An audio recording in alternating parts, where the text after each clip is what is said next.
Janet from another planet? Is Janet from another planet? Is Janet from another planet?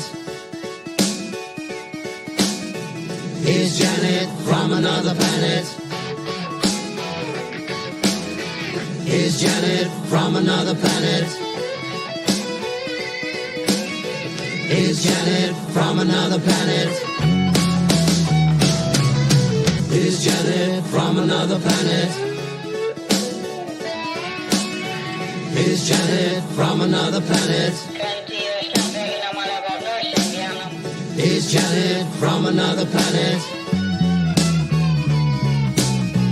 Is Janet from another planet?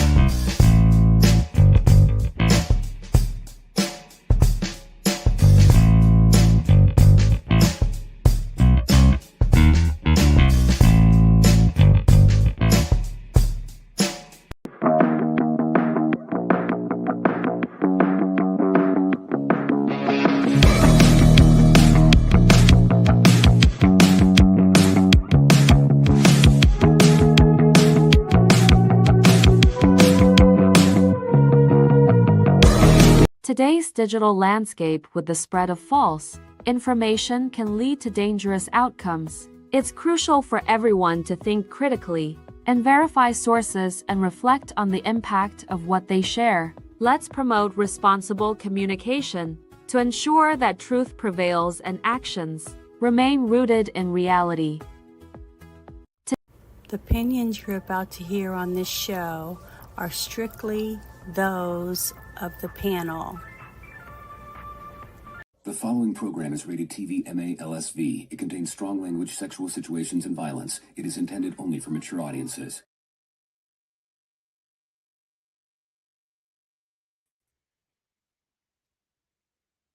I can't hear you. Oh, you can't hear me? No, I can hear you. Okay, I had my mic up. I do it every time. Seems like I was saying, oh my God, I screwed up again. Thank you for joining us tonight for the shit show. It always starts out as shit. But thank you for joining me tonight, Ruben. How are you doing? I'm okay. Tired. Well, yeah, everybody seems to be really tired lately for some reason because everybody's so busy, with so much stuff going on. But yeah. We've got a lot of shit going down, but I wanted to open up with this sheriff that's just, it seems like more and more people in local government, sheriffs, deputies, mayors, in the lower tiers of government are getting sick and tired of the media. The charade that they basically pull every time you turn around. So I wanted to start out with this because it makes me realize that, they feel the same way we do, is they have to put up with the same shit. This is a sheriff in Marion County, Florida. His name is Billy Woods. And I want to play his reaction to this retard in the crowd that's in the media corps. Here we go.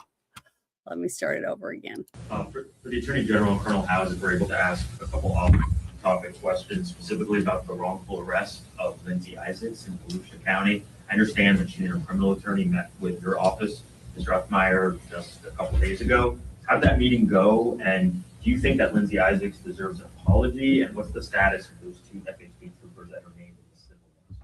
All right, so you just pissed me off. Now, I'll let him decide if he's going to answer your question. But all this shit, you want to ask him about some other case? We're talking about children. Now, if you're getting that from one of your people that typically is behind the phones that y'all have, wants you to ask that question, tell them to have the gonads to come here and ask me that question. That is what you need to be focused on. To be fair, we did ask about that. And it doesn't make a difference. I'm not here to talk about what FHP did. I'm here to talk about what they did, nothing else. Let's get that abundantly clear because it happens. It happens to this poor man all the time. You want to go off on a tangent. This press conference is solely for those pieces of shit that are right there. Are we clear? I think it's awesome, and I wish more people would voice their opinion. It's time for us to start holding the media's feet to the fire. If you have a press conference and there's been a bad accident, a shooting, a child abduction, or whatever else, that's what they should be there for, period. Nothing else. And after they're finished and it's all the stuff's going down and people are walking back to their cars and you want to ask them a question about something else, great. That's your job. But when you're there for a certain thing like that, you should shut the hell up and listen to what they have to say and ask questions pertaining to the press conference. So it just made me feel good to see him standing up for what he believes in and not being afraid that he's going to be ostracized because he reacted the way he did. So I just wanted to share that because it's nice. It's nice. I realized that your Chiron is wrong. Do what? Your Chiron is wrong. It is. What does it say? RINOS Galore? I don't know what happened with that. I've had two different things that changed the letters after it started. It's supposed to be RINOS. So let me fix that. I'm sorry. I had to put, earlier it said Sid Show, even though I know I did it. And when I first did it, it was fine. And then when I went back, it was messed up. It's just weird. I've been having 4 or 5 things like that's happened in the last couple of days. It's always with technical, little things like that. So I got to take this down and fix it. But what have you had going on? Oh, nothing. Just, another week, just waiting. Well, when is her service? Is it next week? July 25th? Okay. In Minnesota. July. Oh, I was thinking it was in this month. No. It's I'm glad it's a long way away, so I have time. Okay. Well, I fixed it, I think. So there we go. Hey, that's ridiculous. But thank you for telling me, because I've been so busy with other stuff I didn't even notice it. But I just wanted to share that thing with the with the sheriff, because there's just so many things like that just seems like every time I turn around it's something else. But I don't get to see all of them, but it was nice. I'm laughing when she says, "Hello, Jackie." It's funny. I like that. So I got a video. I got a funny video about that. "Hello, Jackie." You seen that? It's a meme. It's a video. You've never seen it. There's like some British guy says, "Hello, Jackie. You're looking nice today." You've never seen this? I don't think so. You need to send it to in the shit show chat. Nobody can see it. I gotta find it. But continue. While I'm looking for it. But I was gonna say hi to everybody really quick once I bring up this thing. I think it's number 6 right here. Yeah, this is the one I'm gonna bring up. But I'm gonna pause it and then I'm gonna say hi to everybody. It's not letting me pause it. Why is it doing it? See, it's glitching. See, it's not letting me pause.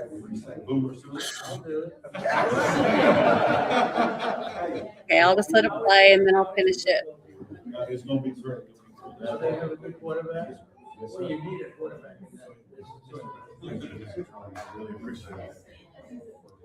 Okay, I'm going to put the sound down, but this is from the president invited all the crew that worked on the reflecting pool.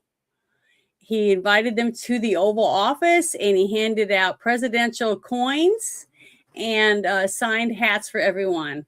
I think that's awesome that he did that to make all these people feel special for what they did and having pride in the capital of our country, basically, and making it look beautiful so that tourists will want to come and find out more about our country and our founding fathers and, the history behind where we came from.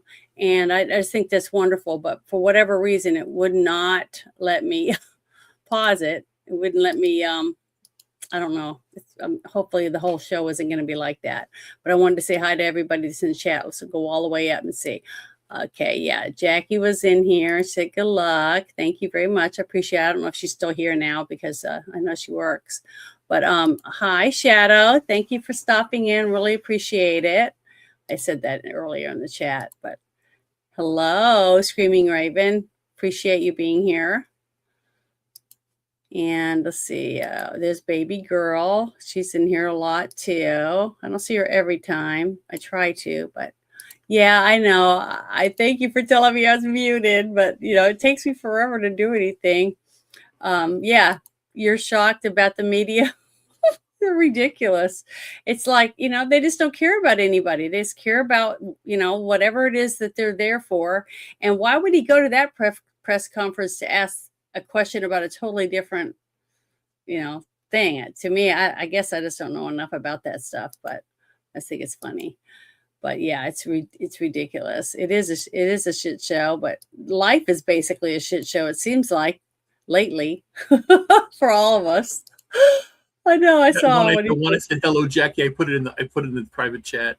It was funny. Okay, I'll have to look at it. It means nothing theoretically to you or to anybody else, but it's funny. Yeah, but yeah, okay. Thank you. I appreciate it. It's so hello, Tree Rock. Thank you for stopping in. I appreciate it. And thank you, Lloyd Christmas. I really appreciate it.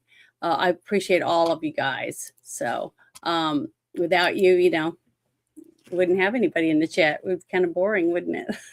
But this next thing I want to share is, as I always try to share a couple of good things. Let me see if this is it or not. Yeah, it's one of them. It's going to keep talking. It's not going to pause. Makes me so angry. Oh, okay. Well, give me a second. I got to share it. As long as you don't kick yourself out again. Well, that's what I'm trying not to do. It's like I don't have a clue what I'm doing. Everything is always messed up. So here we go. I'm bringing it up. Okay. Now, hold on. Give me 1 second. I think I can do it right. Okay. Basically, this is Trump, and he's talking about how upset he is about them not, our Congress not doing their job, basically. And, when is enough? And how long should we wait? And what is there anything that we can do to get them to do the SAVE Act, that type of stuff. And it's the president, and he's very frustrated about the whole thing, and everybody's blaming him for it. But we have rules and regulations that we have to follow because we do have a constitution, a federal constitution. The president is not a king, and he can't push his weight around and just do whatever he wants. So that's why I wanted to play this. I wanted to listen to what the president has to say. If I thought that they weren't going to pass the filibuster, I wouldn't even bring it up. They're going to pass it within the first hour. If they take power, Talking about the Democrats. It's more likely that they take power if we don't do it, because we're not going to be passing any legislation. They're not going to approve anything. We're going to go 3.25 years. There won't be one bill that we're going to pass, because the easiest thing to pass is exactly right now what they won't pass. And they'll do that, and they'll wreak havoc. But let's assume they get in. They're doing it anyway, so it wouldn't matter. They're doing it anyway. And, I have a case where I have great U.S. attorneys that can't be approved because of the blue slips. The blue slips, I think you should terminate blue slips too. It's a mental termination because it's really a custom.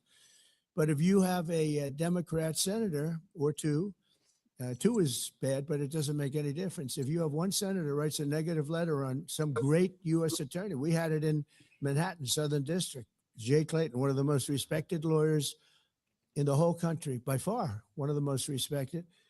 And couldn't get approved. The courts approved him. The courts couldn't believe it. They did it like instantly. He went to the best schools, got the best marks, top of his class. Everything was perfect. I mean, he was led the perfect life. Went to Sullivan and Cromwell. I just wanted you guys to hear that, because you hardly get to hear the president when he's frustrated and he's trying to voice his opinion about, hey, and the thing is that I think he's one of the only, I'm going to share this next one about him not being able to have recess appointments like so many others were able to do. So hold on, let me pull that up. think it's number 11. Darn it. I just get a blue screen instead of the picture, so I know what I'm pulling up. I keep getting a blue screen. So hopefully I pull up the right thing. We'll see. Okay, it is. Thank goodness. All right. So basically, if you can see what I'm looking at, it says for the first time in modern history, the president of the United States is blocked from making any recess appointments by his own party. That's what's so crappy. That's why I know it isn't. They're not Republicans. These people are RINOs, all of them. Ronald Reagan had 240. George W. Bush had 77. Bill Clinton had 139. George W. Bush, the other George W. Bush, had 171. Barack Obama had 32. And Donald Trump so far has had 0. 0. So I'm going to play this so you can listen to this, but it's just ridiculous. Here we go. For example, on the Health Committee, you have Senator Collins, Senator Murkowski. They've already raised concerns about RFK Jr. I think when you have Matt Gaetz, there's already some Republicans who have spoken out and said some things. The numbers start to get problematic if that is a problem, and your onus for you is to try to get the president who he wants to be in the cabinet. Do you then punt to a recess and try to recess the Senate for 10 days and get those appointments in? Well, it's an option, but obviously it takes, you have to have all Republicans vote to recess as well. So the same Republicans that you mentioned that might have a problem voting for somebody under regular order probably also have a problem voting to put the Senate into recess. You have to have concurrence from the House. There's a process. All this is a process. But I don't think any of those things are necessarily off the table. I think we have to have all the options on the table. And these nominees deserve their day in court. They deserve a hearing, a confirmation hearing, an opportunity to be vetted, and the Senate will perform its constitutional role under advice and consent. But we are not going to allow the Democrats to thwart the will of the American people in giving President Trump the people that he wants in those positions to implement his agenda. When it comes to what's sad about it is the fact that they aren't doing anything. And every time they have gone on recess, what do? They send somebody in and hit the gavel each day so Trump can't appoint anyone. And everyone's bitching and moaning. When are they going to prosecute people? When are they going to prosecute people? When are they going to prosecute people? Well, they can't if you don't have any judges. Yeah, but you got to remember the whole idea of the RINO, that is it's not the correct term. That's uniparty people. It's not, they're not Republican, or I should say they are Republican. It's just a question of the next with an R next to their name. That's why they ran with an R next to their name. But Democrats. Okay. Yeah, but they act like they're a Democrat. They're siding with the Democrats and not letting our president get the people in to prosecute the people. Yeah. That all this fraud, all these things that we're having come in, we're not able to prosecute them because we don't have the judges we need. As you've seen what happens when you put a person that has a list this long, of crimes, and they get a slap on the wrist because they get some lame ass piece of shit judge. And once they've gone to court and they get let off, you can't try them again for those crimes. See? And what are we going to do? Put all these people that made all this fraud and all this stuff out and just say, oh, well, we got a bad judge. That's nothing we can do about it. Well, they're all bad. Most of them are bad. And Trump has some he wants to put in there, but he can't get we have both houses and we can't do shit. They're not doing anything, but that's all Trump's fault. But we have a constitution. We have to follow the letter of the law because it's not Trump's fault. Well, that's what I mean. It's not Trump's fault. It isn't Trump's fault that he's trying to follow the rules and do it the right way because he's not a king. He's not going to just say, send out the troops and gather them up and chop their heads off or some stupid shit like that, which is what I hear a lot of dumbasses saying they want us to do. Just gather them up and put them in wood chippers. I'm like, well, that could be you, dumbass.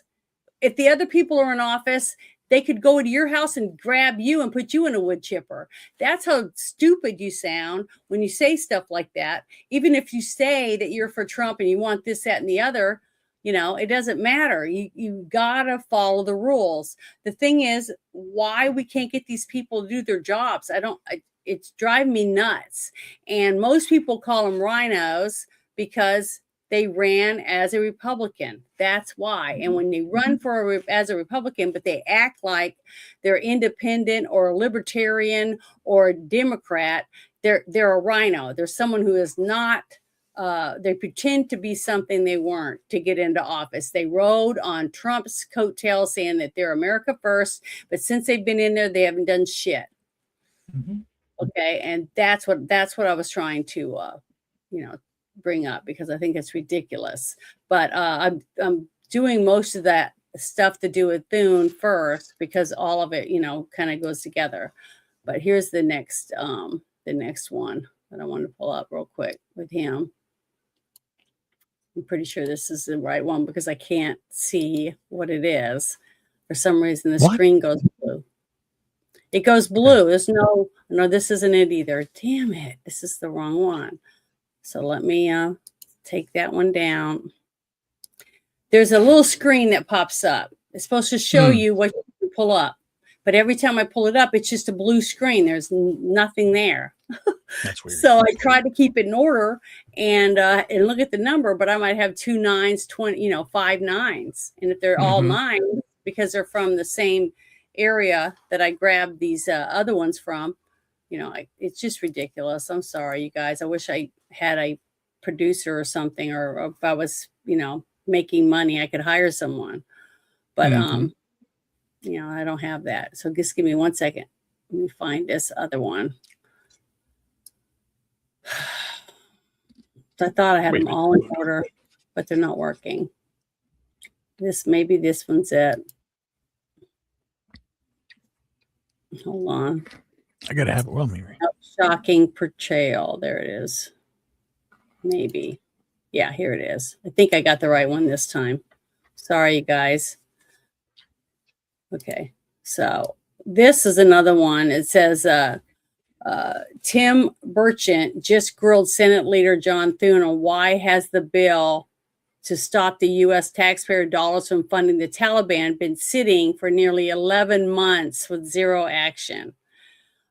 This kind of stuff is just ridiculous, but I want to play this so you can hear it. So see, we do have Republicans that are trying to get shit done, but basically when you have this kind of person sitting on their hands and stopping anybody from being able to follow through, and you have to follow certain procedures to get that person out, it's just like what you're seeing right now going on in California. They're just do it right in front of you. They don't give a shit, because there's nothing going to happen to them. And that's the sad truth. And the president can't do anything about that either. That's all these people that we voted from each state into office. That's why it's important that you get the right people in office in your states also to help the president with the agenda that we put him in office for. That's why it's more important. It's so important to vote for every election in your state, not just for presidential, because if he's got a bunch of shitheads, it's not going to help the president, no matter how much we want the president to win.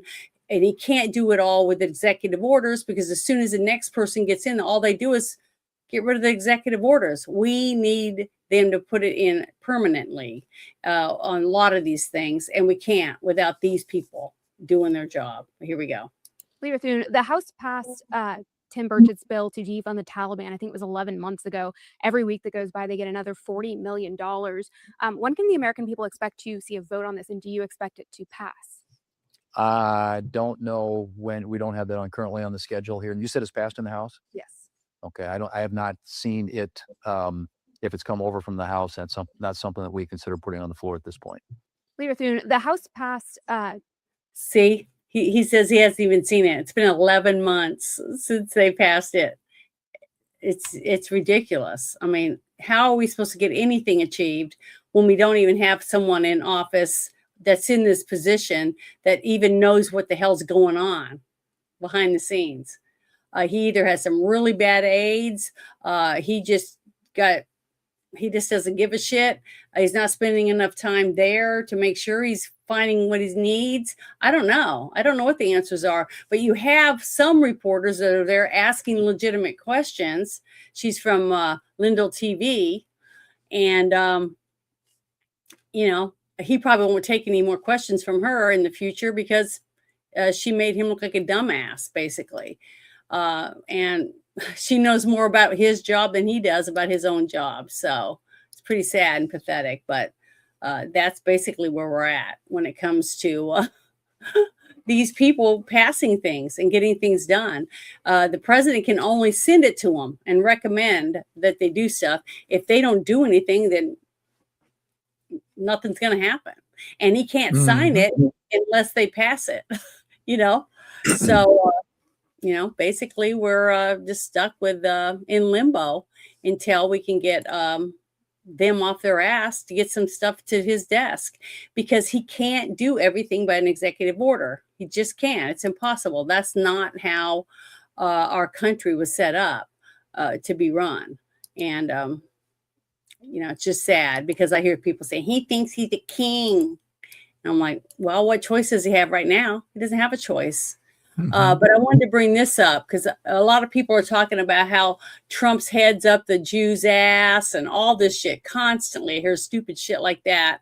And all this kind of stuff, they bashing the Jews. And I'm like, you're a Christian and Jesus was a Jew, right? I mean, it's just pathetic that some of the things that these people say, and it makes me sick to my stomach. But this whole thing that he's talking about, that they're about to talk about, it says reports allegedly that Israel was caught spying on the Pentagon and a top U.S. negotiator are drawing renewed attention, with the Vice President J.D. Vance weighing in on the controversy.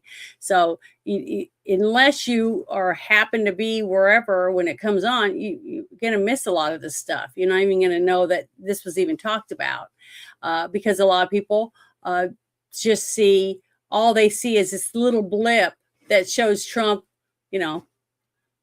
standing with Israel person or whatever, and they automatically, have to, we're only bombing them because of this, we're only bombing them because of that, and it has all to do with Jews. It's not because it's making us safer. It's not because he's helping our country, that kind of stuff, which is ridiculous. So I'm gonna go ahead and get this and play this for you so you can hear it. So how concerned are you about Israel spying on the United States and freelancing in Lebanon? Well, look, I think obviously the Israelis and the Israelis in the United States, we have a lot of shared interests, but we also have some situations where our interests diverge. And I think where the president has been very clear here is that while Israel obviously has some objectives that it has, the United States' main objective in Iran is to ensure that Iran does not have a nuclear weapon. And we've actually, thanks to what's happened over the last few months, but really over the last year and a half, we've created the space necessary where the president believes, and I think that he's right, that we can get the long-term settlement to Iran's nuclear deal. Now, Israel may like that, they may not like that, but fundamentally, we think this is in the best interest of the United States of America. So we're going to keep on pursuing it because that's what the president of the United States was elected to do. That's what we have to do in order to properly serve the American people. Do you think the Iranians are trying to play us at the negotiating table?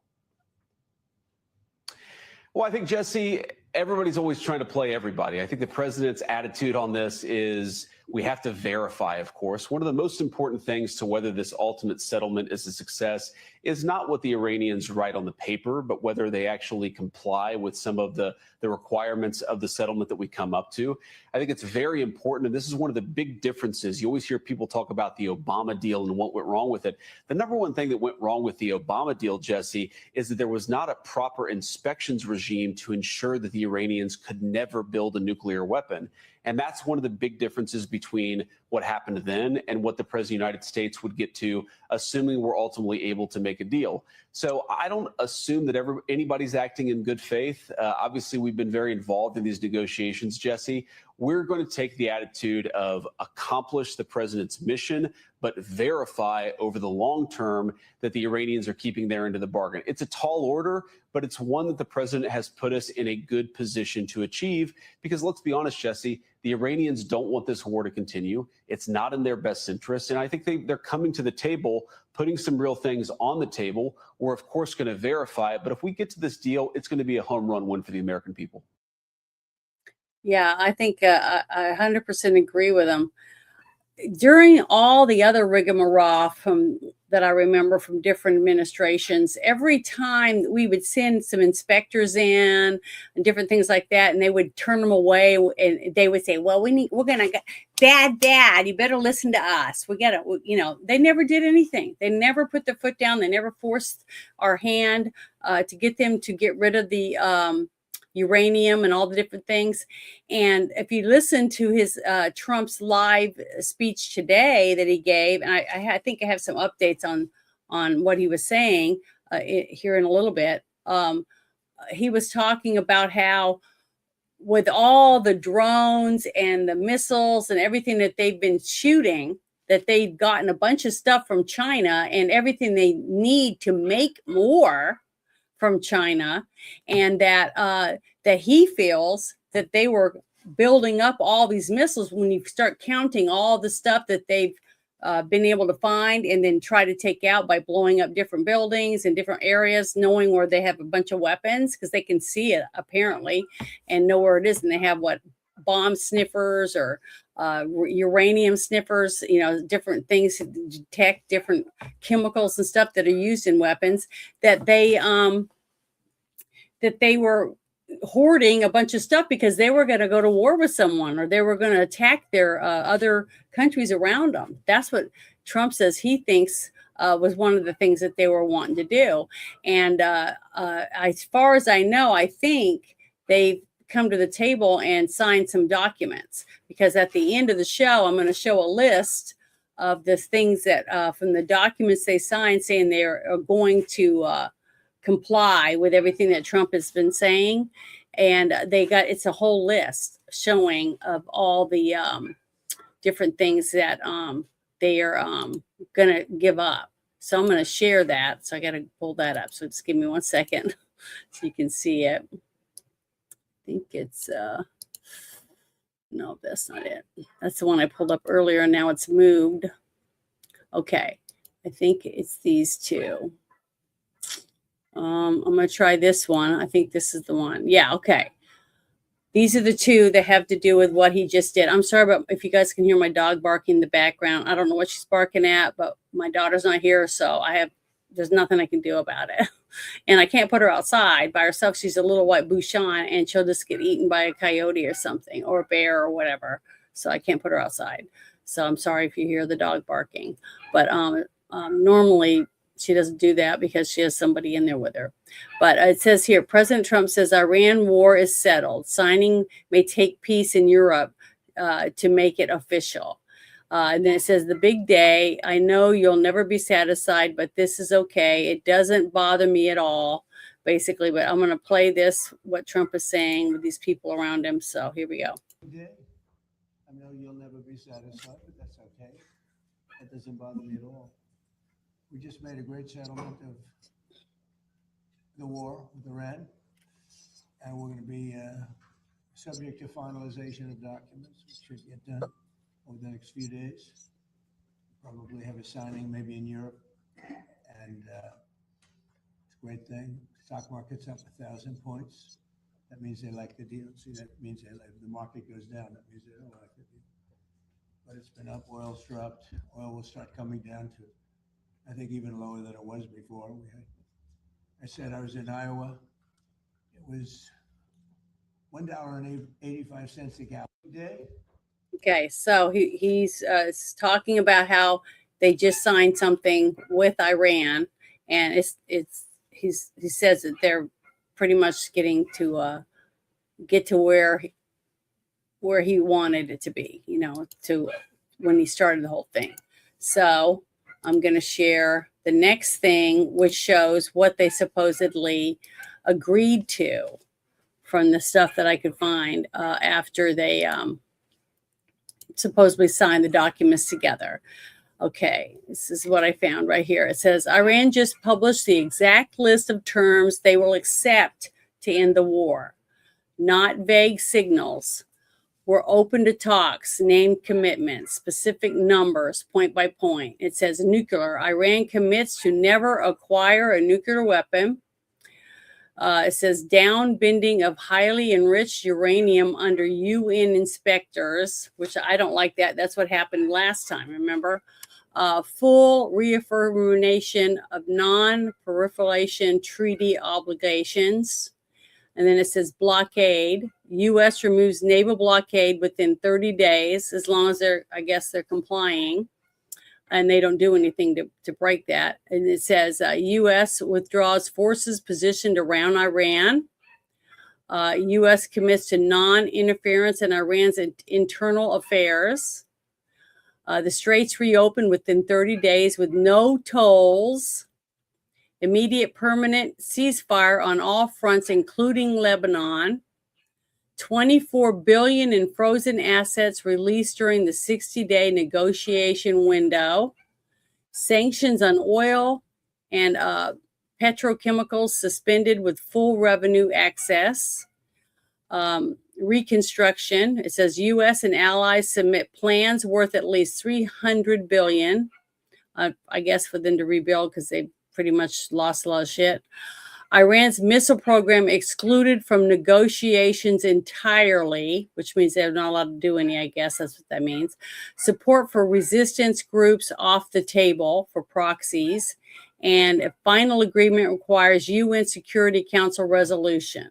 I just don't like the UN stuff. Anything with the UN, it's like, but we got to remember, we aren't the only ones in charge. So I understand that. It doesn't mean I like it. I'm just saying I understand why they have to have the UN, because I think all the other countries that are involved are in the UN. So we'll have to wait and see. But I'm going to copy this link and put it in the chat for anybody who wants to go and read it or copy it or go look up the different things that are on this list, because I think it's important. Because, I mean, just look over there, the chaos that's constantly going on. And now you have, you've had peace. You've had ships being able to go back and forth to different countries and unload stuff without being pirated, basically, or forced to pay them money or whatever it is that they want, or part of their ship's contents or whatever, to Iran, because they're a bunch of bullies and they just, take what they want. So when you push a bully around, they don't like it. And I think this is great. And I know that the other countries do. Now, there may be a few countries that are too chicken shit to admit that they're glad that they can go through this strait without being accosted by Iran's ships or whatever. But they won't say anything, because if they do, it's going to piss off a bunch of Muslims and they feel like they'll be a target. I can understand that. I mean, just think about it. You can't even get on a bus or go for a walk or anything without being worried about being attacked or blown up. You know what I mean? We don't know what that's like. I don't know what it's like, but I've seen a lot of it on TV and on videos and things like that. And it must be really scary to live like that. It's just like living in a really dangerous neighborhood in a city in our country. Being afraid to go get in your car and go to the grocery store, or even take your kids to the park. So the park you never use. The only thing that's at the park are drug addicts and prostitutes, because people are afraid to go to anything. You don't feel like you have safety or any way to defend yourself. So you just don't go. But guess what? You still pay taxes out of your checks every month to pay for those parks and streets and whatever else, but you can't even enjoy it because you're in fear of your life or someone in your family. So I can understand how some of those people that live in that area along the strait are happy that they're able to conduct business. And when if it goes back to the way it was, they'll miss it, because they've had it for a certain amount of time simply because we've been there saying, no, this ain't going to happen. Nope, you can't do that. You can't do this. Stopping them and then removing mines, and all kinds of stuff that they've done to try to make it safer. Just like if you take people from a country like China that, don't have hardly nothing. And like some of the soldiers that have tried to run over the border from North Korea down to South Korea. And when they got them there and they tried to, give them physicals, they had worms, they had all kinds of horrible health problems because they're not eating. They don't eat, they don't have proper medicine, they don't have, half the stuff that we're used to. But when you take a person that's been living in North Korea for a while and you get to take them somewhere where it's free, where they can go to the grocery store and they walk into these places and see milk and cheese and meat and stuff, they just freak out. I've watched a couple of videos and they just they can't believe that that's why they think that we're so privileged people, especially like people from America and in Europe that can just go to the grocery store and buy stuff when they need it. They don't have to stand in line to get bread, stuff like that. So, we take it for granted, but these other countries don't have these things. They don't have the luxuries that we seem to have. Even the poorest of us have things that these people that are, pretty wealthy or have means in some of these countries barely have. Well, our poorest people might have. So we just don't, it's hard for us to understand these people getting a taste of having it where you can get on your boat and take your wares, your fish or whatever, down farther and sell to another country and make a profit to take back to your country so that you can buy or capture more fish and then do the same thing without being attacked and having to give up half of your product because you don't want to die, by a country that is a bully. They feels like they can do whatever they want. So I don't know. I'm excited about seeing the outcome of this and seeing how it changes, not just for us where we feel safer that they don't have nuclear weapons, but the fact to see just these people being able to go up and down where they should and to have commerce with other countries without being in fear of being killed or they're having their ships taken away from them because they're just trying to, make money for their country. So I don't know. I'm hoping that it end up being good and it will turn out great for a lot of people, but we'll see, right? What do you think? Mm-hmm. You think we're going to see a difference if we can? I have no idea. This has been going on for thousands of years. It's crazy. Yeah, but we've never had. But this. it is fun.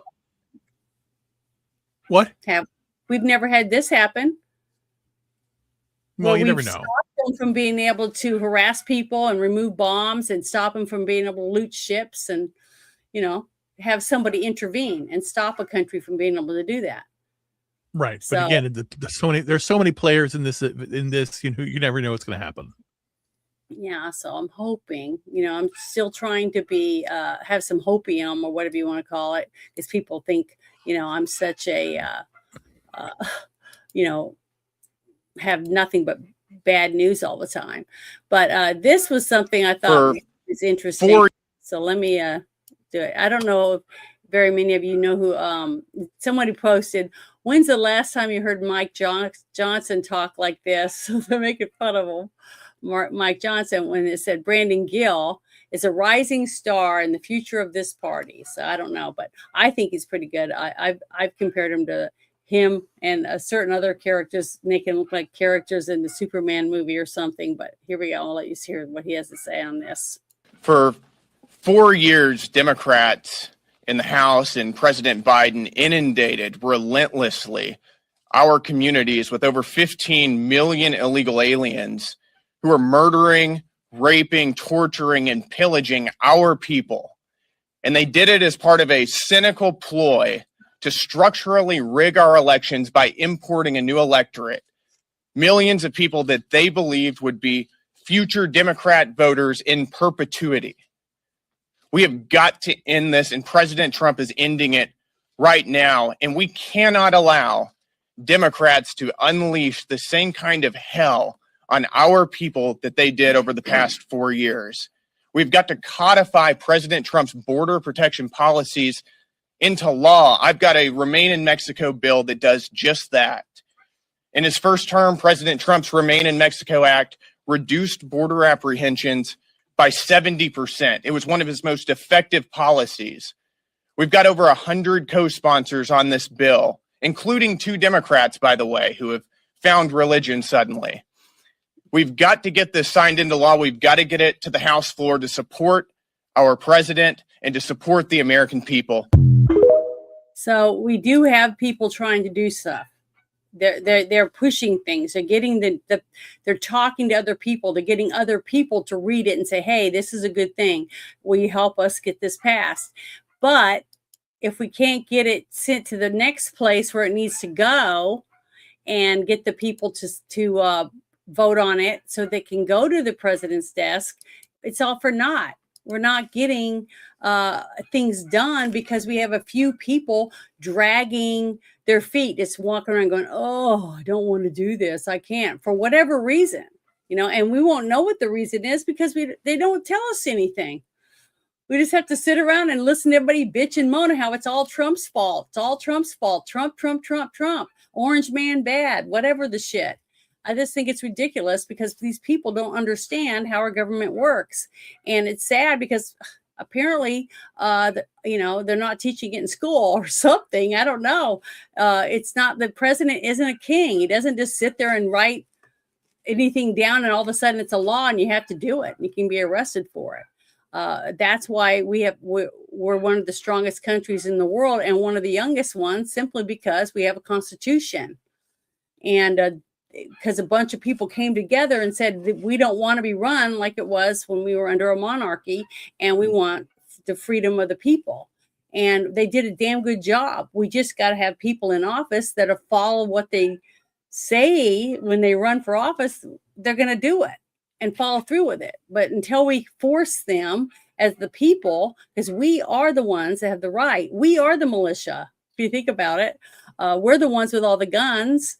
Lots of us have multiple guns. We're the ones that are going to have to stand up and fight our government if they try to push us down or take us over. And I think that's what they meant, is us, the people, are the militia, the ones that are going to fight the government if the government tries to take over the country and force us against our will to do things that are against the Constitution. That's why the Constitution is so important and why we have to follow the laws.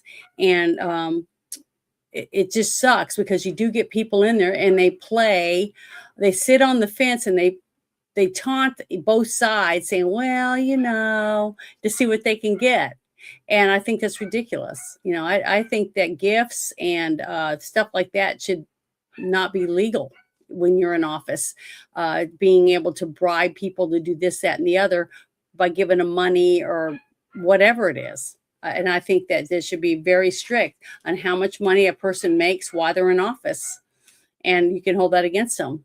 If they go in the office and they're worth $1 million, but when they come out, they're worth 100 million. I think that something needs to be looked at. You know what I mean? That's common sense. At least I think it is. But, I'm just one person. I can't do everything. But this was another thing that came across my timeline that I thought was pretty interesting, because I'm starting to see more and more people from different areas in the government that are talking about this whole thing. It says Barack Obama was using USAID to pretend to send money to a country for aid and instead laundered it into the Cayman Islands. He would then use that money to fund and train Rent a Riot for protests to overthrow governments. Does this sound familiar? This is the gentleman. He's on Joe Rogan. His name is Mike Benz, and he's talking about this whole thing. So I thought it was really important because so many people probably never even heard of it. So Scandal during the Obama USAID era. Now, we were running a number of rogue USAID operations in Cuba at the time. By the way, I have to say for the record, I'm no fan of the Cuban government. I I'm not even weighing in on whether it's the right or wrong thing to do, in terms of regime change there, or, liberating people there from autocratic excess by that government. I'm simply showing the American people where your tax dollars are going and how these things are structured in order to systematically fool you and to fool Congress and to fool the White House. So, for example, this is, and I'll show a couple other things in a second here, but this is Zunzaneo. So you just scroll for a second, we'll start with this, right? So it was an online social media. Just scroll up 1 second. We'll start at the top here. It was an online social networking microblogging service created by USAID and marketed to Cuban users. This was a Twitter knockoff. See, the background of this is 2009, 2014, that period. The State Department and USAID were gangbusters gung-ho on the promise of Arab Spring style social media revolutions to topple other governments. That the Arab Spring was a Facebook revolution and a Twitter revolution. USAID pumped $1.2 billion in, and we sponsored these activist groups and these civil society organizations to learn how to use Facebook, learn how to use Twitter, learn how to use hashtags, learn how to coordinate street protests so that everyone knows where to go, what street to show up on, what kind of slogans to use in order to create the pro-democracy, predicate for it. But the problem was, at the time, Cuba did not allow U.S. social media in. So they said, so they're not allowing Twitter in. How can we get a Twitter there, but without calling it Twitter, without making it look like it's coming from the U.S.? So what they did is they took the exact same thing as Twitter, same user interface, same like and retweet button. Zunzaneo is the Cuban slang word for hummingbird. So it means it's bird. It was the Twitter bird, the whole thing. But the whole trick about it was you have to make it look like it's coming from the Cubans if you're going to do this operation. So what you'll see is it began running. So this is 2010. This is right, during the Arab Spring. And what you'll see is they took funds, millions of dollars of funds that were concealed as humanitarian funds designated for Pakistan. Now, I don't know if Joe or the audience, if you've looked at a map lately, but Pakistan is not exactly the next door neighbor of Cuba. Right.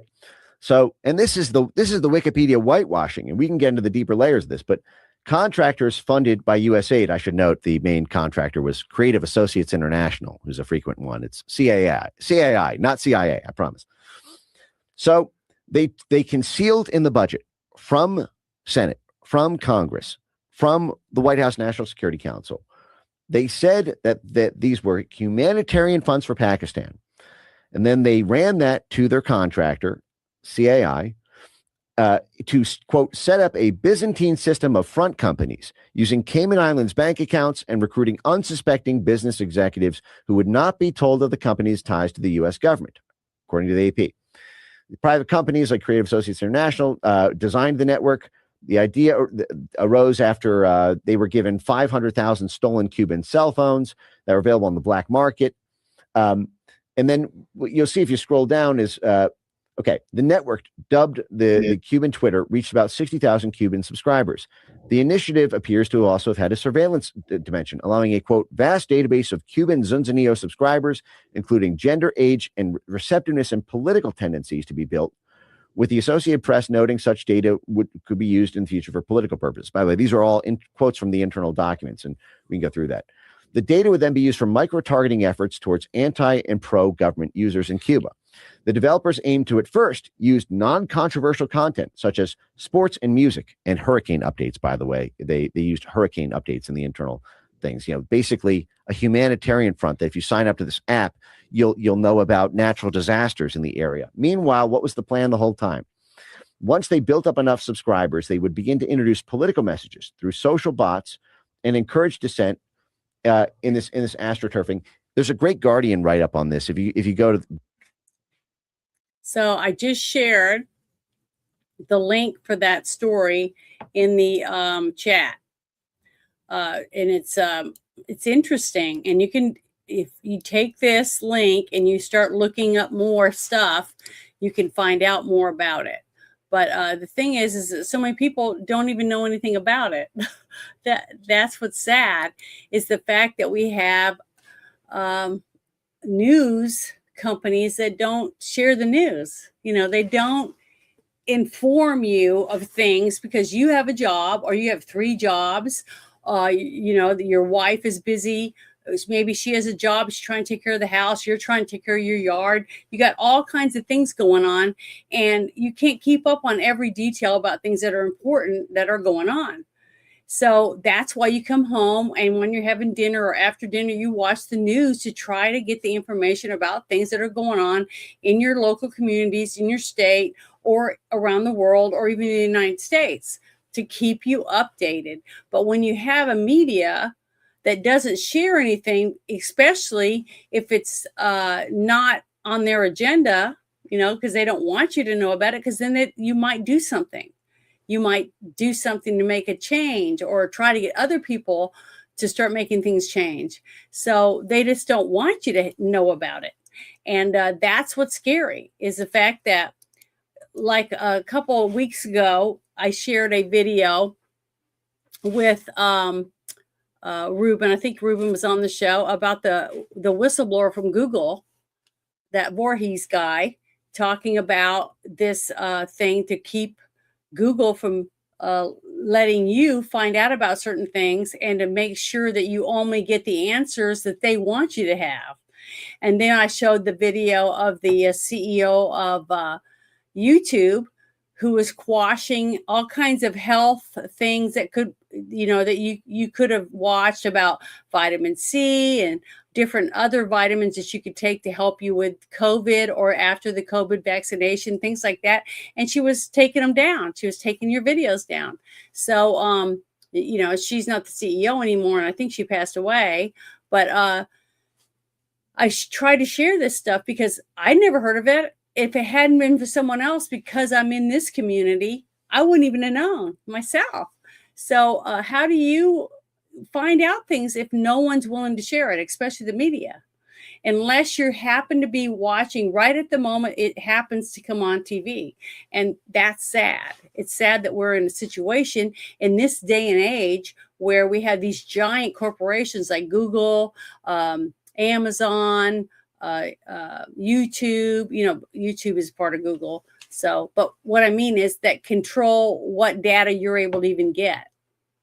And if you try to post something like on TikTok or Facebook, and they don't like it because you might be making people look that way instead of looking over there where the media is wanting you to look, they won't let you post it, or they'll take it down. You see? So, that's why if everybody's wanting you to look over there, then maybe a few people should be looking that way and find out what's going on. Because I hear Ruben say that a lot, about looking the opposite direction. But that it's up to us to find out about a lot of these things. Is there anything you want to add to that? No, I'm good. Okay. Because here is the next thing that I thought was interesting when I found it. Let's see. I think it's this one. So bad. Wish it was better. Yeah, and I really like Stephen Miller. But Stephen Miller, it's not very long. It's only a minute long, but let me pause it and turn it up. What we found since President Trump came into office is that the Democrats have set up a system to funnel hundreds of billions and ultimately trillions of dollars to migrants that are in our country, oftentimes from places like Somalia. So as an example, ICE recently asked a group of illegal immigrants that were in detention whether or not they were receiving Medicaid. Half of them raised their hands and volunteered that they were on Medicaid, just volunteered that. These aren't the ones who are hiding it, right? They also asked illegal aliens how they paid their medical bills, and they said that if they don't have Medicaid, they go to hospitals, they get free care there, and they bill it to the taxpayers. So they aren't paying for any of their own health care in this country. This is one example. And we've seen this over and over and over again. So under President Trump's leadership, and then of course with JD and the head of the FTC, Andrew Ferguson, we are going to see the first ever effort in American history to reclaim the ultimately trillions of dollars that were stolen from taxpayers. But what we found— What's sad about that is the SAVE Act, okay, is to try to get these people off of this stuff. And we can't even get the people we voted for in each of our towns and each of our states to go there to vote so that these people don't keep getting handouts. So see, they're not doing it for us. They're thinking about their future voters. And if they take these things away and send them out of the country, they're no longer going to be able to vote for them. So they know we don't want to waste the money that way, because if they're going to take some of that money and help our veterans or help our homeless, or help more people get into mental illness places, things like that, that are Americans already, that's where I'd like to see the money go. And I'm sure most of us would.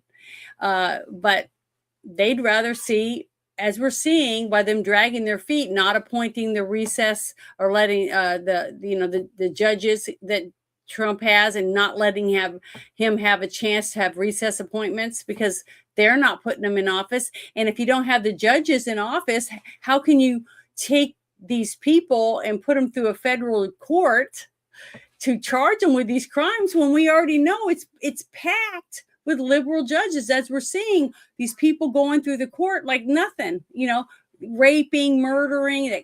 That guy that stabbed that girl in the throat, I just saw the other day or yesterday that he was found not able to stand trial. Okay. And that's what they do. And they'll put him in a mental place, and then he gets out again. It's ridiculous the way we have this set up. That's why we have got to get these judges out. But you can't put anyone in, because we can't get the people that we voted from our states to go there and do these jobs, because they're not doing it. And unless you get in your state and start hounding your governor and the people in your state to get off their freaking ass and do the job that we put them in there for, that we're going to go to the governor and say, hey, we want these people gone. They're not helping our country. We're running out of time. And that's all they got to do. What? They just got to drag their feet for another year and a half, and it's too late to do anything. See? They know exactly what they're doing. That's what they do. They're good at doing nothing. And we can't just put up with it. We need to force them to do their damn job that we put them in there for. And I don't know how to do that. I mean, I don't know what to do, but all I know is that the more people that know about it and understand that it's not just Trump sitting on his fist, leaning back on his thumb in the White House, that he's trying to do something. He keeps putting this stuff out, saying press conferences and stuff, do this, pass this, so I can sign it. Because if they do all this and they rush around and they get it done, and then they send it to his office, and then he says, well, I can't sign it, then we can say it's fuck Trump. Why is he doing this shit? See, then you can blame him. But until it gets on his desk, there ain't shit he can do. You can't blame him for something. He can't even get it on his desk. So if he does get it on his desk and he says no to us, then I will say the same shit that you guys are saying. But until then, I'm not going to blame Trump for something that he can't do anything about. So you're right. We'll have to wait and see, I guess. It's the only choice we have. So, okay, this next one is really good, because what they were just talking about, because I hear a lot of people saying these people that are here from Somalia and all these places, they're not getting anything. They're not getting anything for free. That's exactly what they say. But this is, I think it's the HUD secretary that is trying to get this taken down. So I think this is great. So yeah, I've seen him speak a few times, but I'm going to push pause, turn it up. It says HUD Secretary Scott Turner is formally moving to ban illegal alien families from getting taxpayer housing that could otherwise go to U.S. citizens, which is what they've been doing since they just waltzed in, and we put them in white jogging suits and gave them Visa cards and brand new Nikes and put them on buses and just bus them to different cities, especially the sanctuary cities. And we're just handing over everything, just like you just said. Healthcare, if they're sick, they just go to the doctor and they don't pay anything, but they'll still see them the next time they come in for a runny nose or whatever else. And a poor veteran waits years to get certain things done. So it's just ridiculous that any of these people get this stuff for nothing. But I want to play this for you. So here we go. Severe problem for Americans who are seeking help and affordable housing. It's a loophole that gives families with illegal immigrants federal housing that could go to U.S. citizens. It doesn't. Secretary Turner says he will close that loophole and free up HUD funding to help American families in need. And according to HUD data, just to give you an example, nearly 200,000 tenants have not proven they qualify for the government assistance that they are getting. And the point that you'll hear the secretary make is they're not even asked to qualify whether or not they're U.S. citizens in this country. They don't have to show anything. They just show up with their relatives and on the sneak and fraud stay in that housing that American citizens should get. And there are some 24,000 illegals, or fraudsters, as I call them, taking up thousands of homes. In focus with me now, Scott Turner, Housing and Urban Development Secretary. Great to see you. So first of all, you're rolling this out. Talk to me about the loophole. Well, great to be with you here. So this is a new proposed rule from HUD. When you talk about the mixed status loophole, during the Biden administration, tens of millions of illegal aliens came across our borders unchecked, unvetted, and because of that, it put a great strain on our housing market, made the costs go up. American taxpayer dollars are meant to be for American people only. We prioritize under President Trump American people, and so when you have illegals that are living inside of HUD-funded housing, they're taking homes from the American people that actually need them and that are here legally. And so what we did, we put out this new proposed rule to close this loophole down, said, listen, you have to show verification that you are an American citizen if you want to live in HUD-funded housing. Great. I think it's awesome. But see, it takes a little here, a little there. But everyone that I've seen that Trump's put in to the different positions, to me, it looks like they're doing everything they can. And that's all I can expect from them. They're doing everything they can. They're finding all these loopholes. They're finding all the fraud, and they're trying to close off the spigot. Because as long as the spigot's open, the water is just flowing out, which is money, right? Our money. Money that comes out of yours and my checks to pay for all the things that they're supposed to pay for, that we thought they were paying for. But we're finding out that they weren't. They've been sending it to other countries, routing it back to their own bank accounts and paying their friends with money and buying drugs or whatever else. I don't know for sure. I don't see how anybody could take trillions and trillions of dollars and not be happy. Still, you know, they're never happy. They just want more and more drugs and more. Yeah, whatever. They're doing something. But it's scary to think about it. It's just that it's a never-ending stream of money, and it's all coming from us. And one day, if we can close all these holes, what are we going to do? If we have a surplus in money after this administration's finished, and they've closed all these things, and they've fired all these people, and they put people in prison, and they finally have people in there that are making sure the money's going where it's supposed to, or if they want to come in and ask for money for certain things, they have to have more checks and balances so that the same people that are handing the money out aren't the same people accepting the money. You see what I mean? That type of bullshit. And if we can fix all that kind of thing, it's like when my mom would say, I would go to my mom and say, Mom, can I get $10? And she'll say, for what? And I'll say, for gas. Well, are you going to pay me back? And I'll say, yes, I'll pay you back when I get paid. And she would say, okay. And she'd take some money out. She'd give it to me. Then when my paycheck came, she would say, where's my $10? Okay. So she would make sure that we paid her back. So we should do the same thing. As the taxpayer, we need to make sure that we're saying, where's that money? What are you doing with that money? I want to see what you did with it. Just like we would have to do every year, right? When the tax people come to us and they say we need something, or we want to see where your receipts are or whatever else. And what happens if we don't give them the stuff they asked for? You and I will go to jail or something. So we need to start doing the exact same thing to all these other people, whoever it is, no matter. If they're taking our money, our tax dollars for any purpose, they should be able to, every one of us should be able to get on some database and say, in the state of whatever state we're in, this person borrowed $10 million to build a bridge, blah, blah, blah, and be able to go on there and see all the shit that they bought to build that bridge. Where'd the money go? What company did they pay to do this? What company did they pay to do that? Why can't we do that? You know, it's got to be able to be more transparent so that we know where the money's going.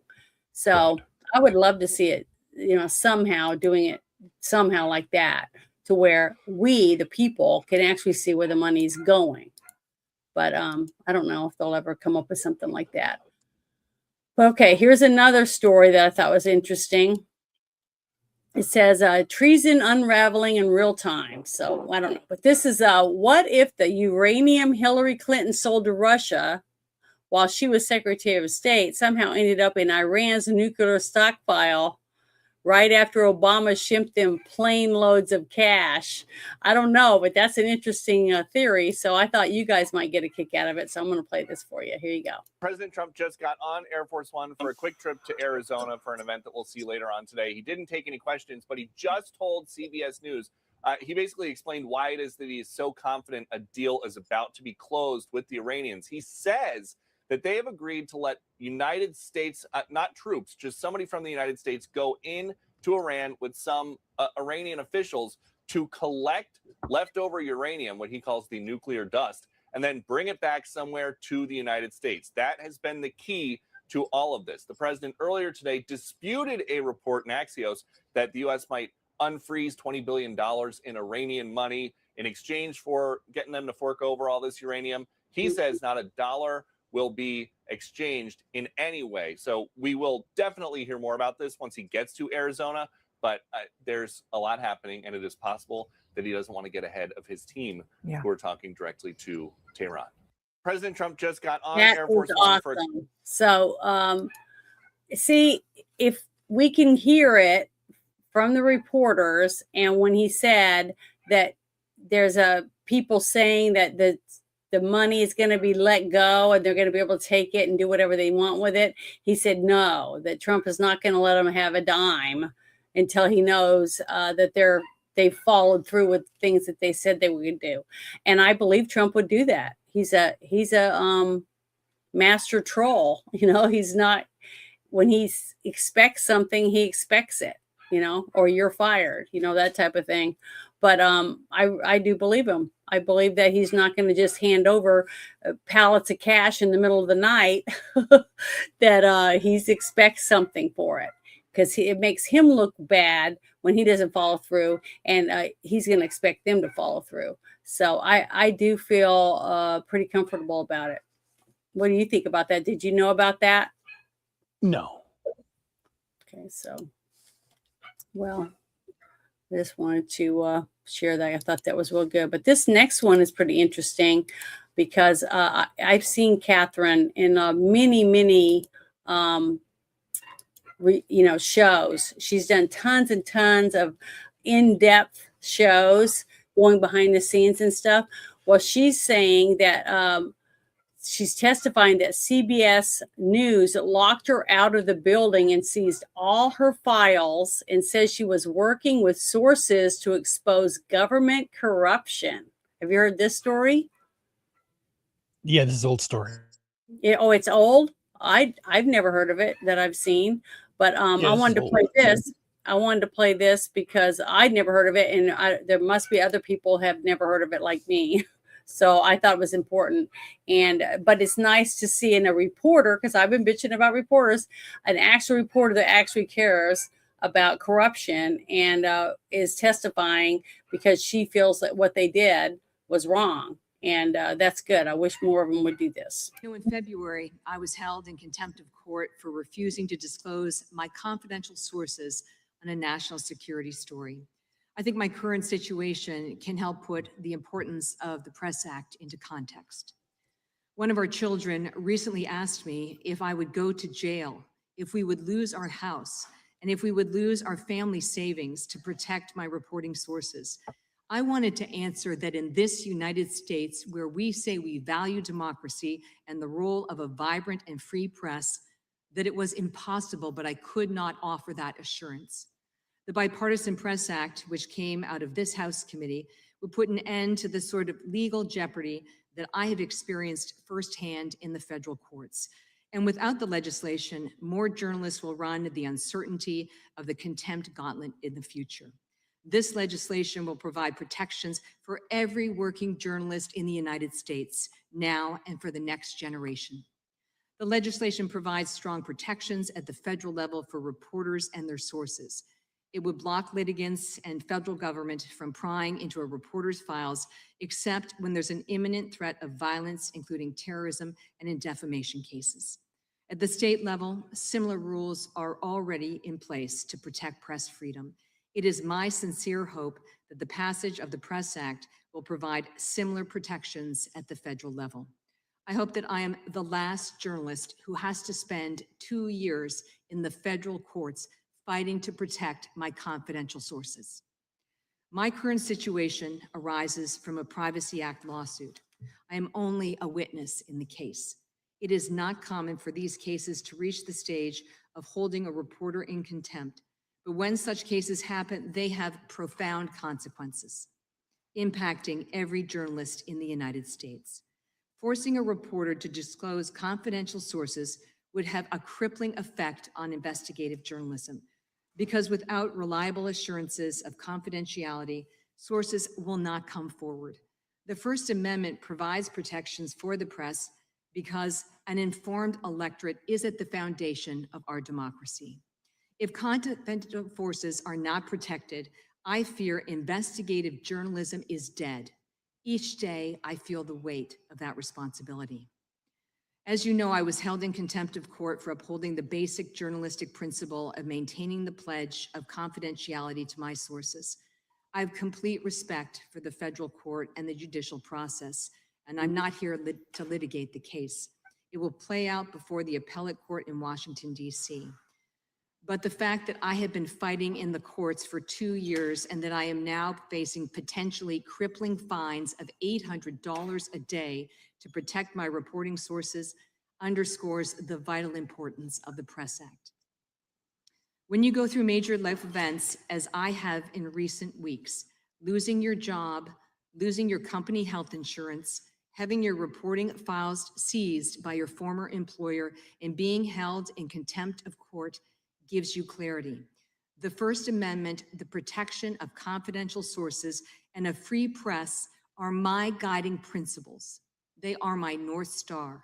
When I was laid off in February, an incident reinforced in my mind the importance of protecting confidential sources.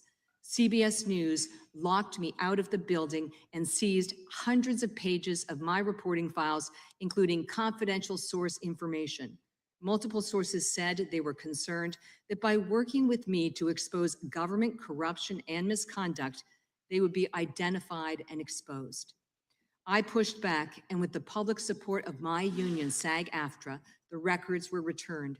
CBS News' decision to seize my reporting records crossed a red line that I believe should never be crossed again by any media organization in the future. The litigation and being held in contempt have taken a toll on me and my career. This is not a battle you can fight alone. I am grateful for the support of fellow journalists and multiple First Amendment organizations, including the Reporters Committee for Press Freedom, the Freedom of the Press Foundation, the Coalition for Women in Journalism, the Knight First Amendment Institute, the Society of Professional Journalists, as well as the Columbia Journalism School, of which I am a graduate. I have also been fortunate to have the support from my former employer as I continue to fight this case. Not many journalists could count on a former employer, in this case Fox News, to support a costly and vigorous defense of the First Amendment. That is why the Press Act comes at the right time, when independent journalism and news platforms are expanding opportunities for reporting diverse voices that strengthen our democracy. I know I join many journalists who are encouraged by the recent comments of the Senate Majority Leader Chuck Schumer, who said he hopes to have the legislation through the Senate and on the president's desk this year. I deeply appreciate the committee's commitment to this legislation and holding this public hearing. Thank you. Thank you, Ms. Harridge. Ms. Kaufman. Well, I agree with what she's saying. I just wish that it worked both ways, that if she was going to fight so hard to keep her sources private, which is important because you have people like, the whistleblowers for the Epstein trials and things like that, to protect the people that are coming forward. And I think that's important, no matter what level it comes from, for like a gang violence or rapes, or a hospital that's hurting patients, any of these things. I think it's important that we protect the rights of those people being able to come forward and tell someone like her that might want to expose it and help us get to the bottom of things. I think that's important. And I hope that things like that always rise to the top, and they're not able to bully someone into forcing them to give them up, because if they know that they're going to be bullied, then no one will come forward, just like she said. And she's right. And we're one of the only countries in the world that have these rights. So many countries now, you say something on Facebook and the next thing you know, the police are at your house because you called somebody a name or something. Or like that young man that was in an argument with a person of an opposite race of them, and he is white, and he goes, he stabbed me, and they just laughed at him and put handcuffs on him, and he died, even though he was bleeding internally, because he did die from being stabbed. So it's sad because they're getting so one-sided instead of listening to both sides like we're supposed to be fair. And it's pathetic that we've come that far to where people are starting to die and stuff simply because they're afraid to make a comment or say something because it might make them look bad, or they might get pointed out of the crowd or whatever. It's really pathetic. But this right here really is scary, and everybody. What's this road sign? It won't let me pause it. I hate that. But this is about. I have to keep pushing on this or play. A highway police officer pulls over a truck driver hauling chemicals who can't even read or speak English. So I want to play it for you. What's this road sign? What? School what?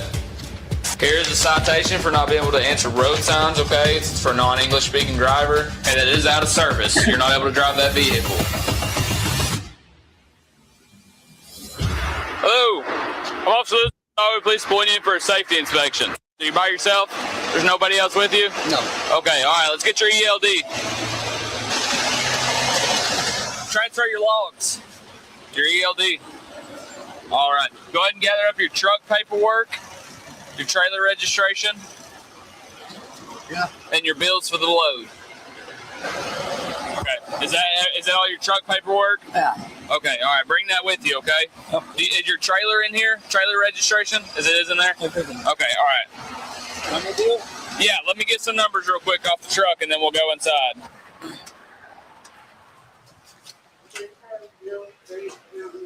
You have your driver's license?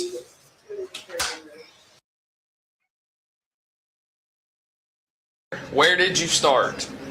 Start in Michigan. You started in Michigan this morning. Not the morning.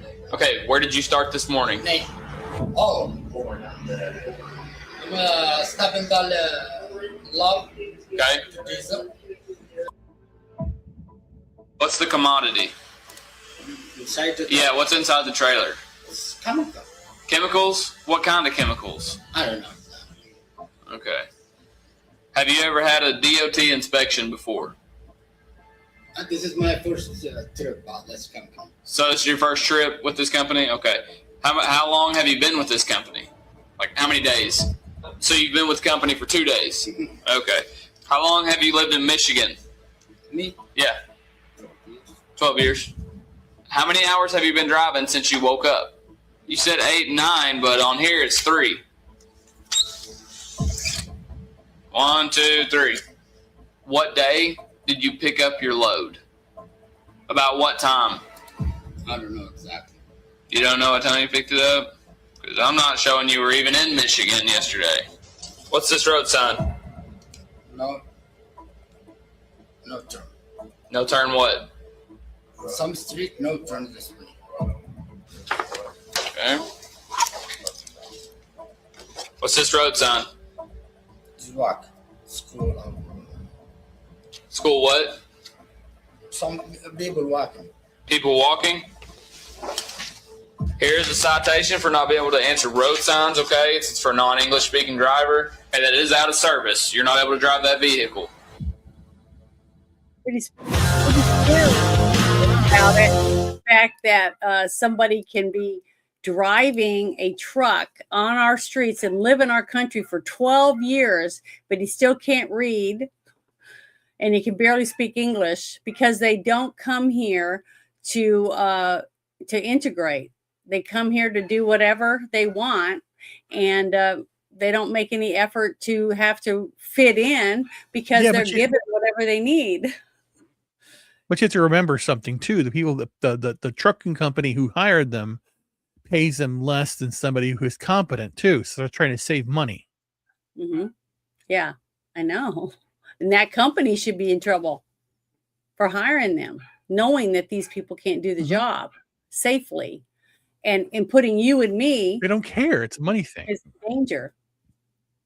Yeah, it's a money thing because again, if something happens, they have us assessed value if there's an accident, so they're playing the odds. So if they get sued, they have the fund to pay them off. So it's like it's a trap shoot. So just be careful when driving out there. Yeah, it's really, really, really scary. Drive defensively. Yeah, but okay. So here's the next thing that I found. I thought was pretty interesting. My dog will not stop barking. Okay, it says, let me see real quick. There's a video down at the bottom. Yeah, okay, let's do this. Individuals in Kansas and California that you found, and they were providing material support to ISIS. And the details are quite something. One said it was sick if his name was on a drone that would kill American service members. Another person said they always wanted to kill a female soldier by beheading. I wish I could kill 300 million Americans. These are bad guys, and now they're indicted.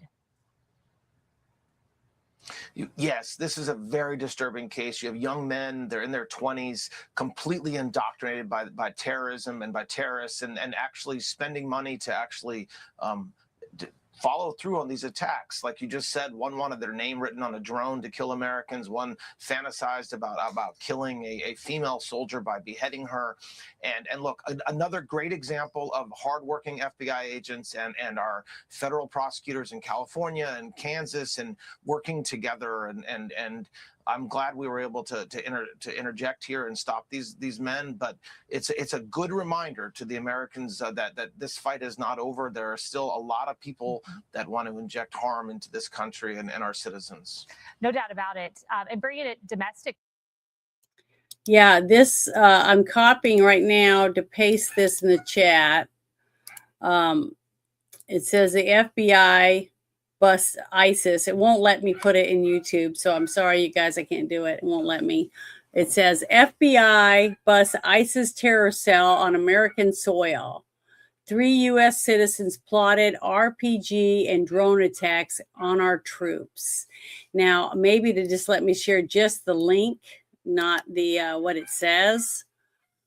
I'll try it one more time. Just the link itself with nothing above it. Yeah, okay. It let me share this because there's no words on there that say bad things that they don't agree with. But that's basically, that will take you to the thing that with all the other information that's on there. Let me show you. Let me go back over here, make this small. But see, if you go up, you can read all of this. And this is what I was trying to share, was the top of this, you know, some of the information about who it was that they stopped. Because we don't get to hear this good news very often about them being able to intersect a group of people that want to do damage to Americans on American soil, like what happened on 9/11 or any other time attacks like that in their name of whatever country they're from, before it happens, to be able to stop it and arrest these people because they have all the evidence that they need that they were planning on doing this terrorist attack. And I think it's great. It's just that you don't hear it. You know, we don't hear enough about the things that didn't happen because we have decent people trying to stop this stuff. And I'm sorry that I couldn't share the whole thing the way I wanted it, but it's YouTube. I'm going to take a picture of that real quick so you guys can see it. I'm going to put it in my Discord to prove that there's so many things that we are not allowed to do when you have companies like Google and YouTube that don't agree with the way we look at things. So it's sad, but that's the truth. That's the way it is. But I wanted to share it with you guys because I try to share all of these links because I think it's important that we are able to look things up ourselves, research things ourselves. And the only way to do that is by me sharing the information I'm sharing right here. Instead of you having to come back and fast forward through it and read it or whatever and get the stuff off, it's already in the chat. You copy and paste it and do it later at your convenience. But not all of us can do that. It doesn't seem like, that's just the way it is. And until if I was sharing this on Kick, it would have went through. But the fact that it wouldn't even let me share it, I probably could share it on my Rumble. If I open my Rumble up on my computer, I could have shared it on there. I'm sure they would have let me share it. But okay, here is another thing because I played Gil earlier. I'm going to play this other one of him really quick. I think it's Brandon Gill. I'm going to play this video from him. So hold on. Gosh, that dog will not stop barking. We didn't have to deal with Islamic terrorist attacks in the U.S. 50 years ago. So why are we dealing with this now? Why is there sort of an upsurge in anti-Semitism and pro-Islamic sentiment and terrorist attacks in the U.S.? And it's because we've imported these people into our country. That's just a reality. And really in just the past couple of decades, that's why we're dealing with this. And that policy to bring large-scale Islamic immigration into American communities is something that Washington did. I mean, we allowed this to happen as a result of our immigration policy. We didn't have to deal with Islamic terrorist attacks in the U.S. 50 years ago. So why are we dealing with this now? Why is there sort of an upsurge in anti-Semitism and pro-Islamic sentiment and terrorist attacks? Sorry, I was posting something in the chat, so I let it go by again. But he's right, and it's nice to see fresh faces like his that has a good head on his shoulders, and he actually seems like he cares. What he says is equal with a lot of people that I know about what's important about keeping our country free and where all of us have our own points of view. That's one thing that's so great about our country is the fact that we have so many different religions here, so many different cultures here. All the different states is almost like going from one country to another because you can go one place and have, great Hispanic food. You can go to another one and you can get Asian food, or you can go to another one and get Southern home fried cooking, and different cultures because of the people that have moved from other places and settled somewhere. And they're 2 or 3, 4 generations later, and they've established something and they're growing. Their families there, and they're passing on what they brought from their homeland, whatever. But they're Americans now. They love this country. They love being free, but they want to share what they have in their culture, with others in America, and other, cultures are doing the same thing. And that's basically what sets us apart from other countries. The fact that we have the freedom to let you express your beliefs, what you believe in when it comes to like clothing styles, the way that you preach or you pray, who you preach or pray to, whether you want to be a Wiccan or a Baptist or a Jewish person that goes to synagogue, whatever it is that you have.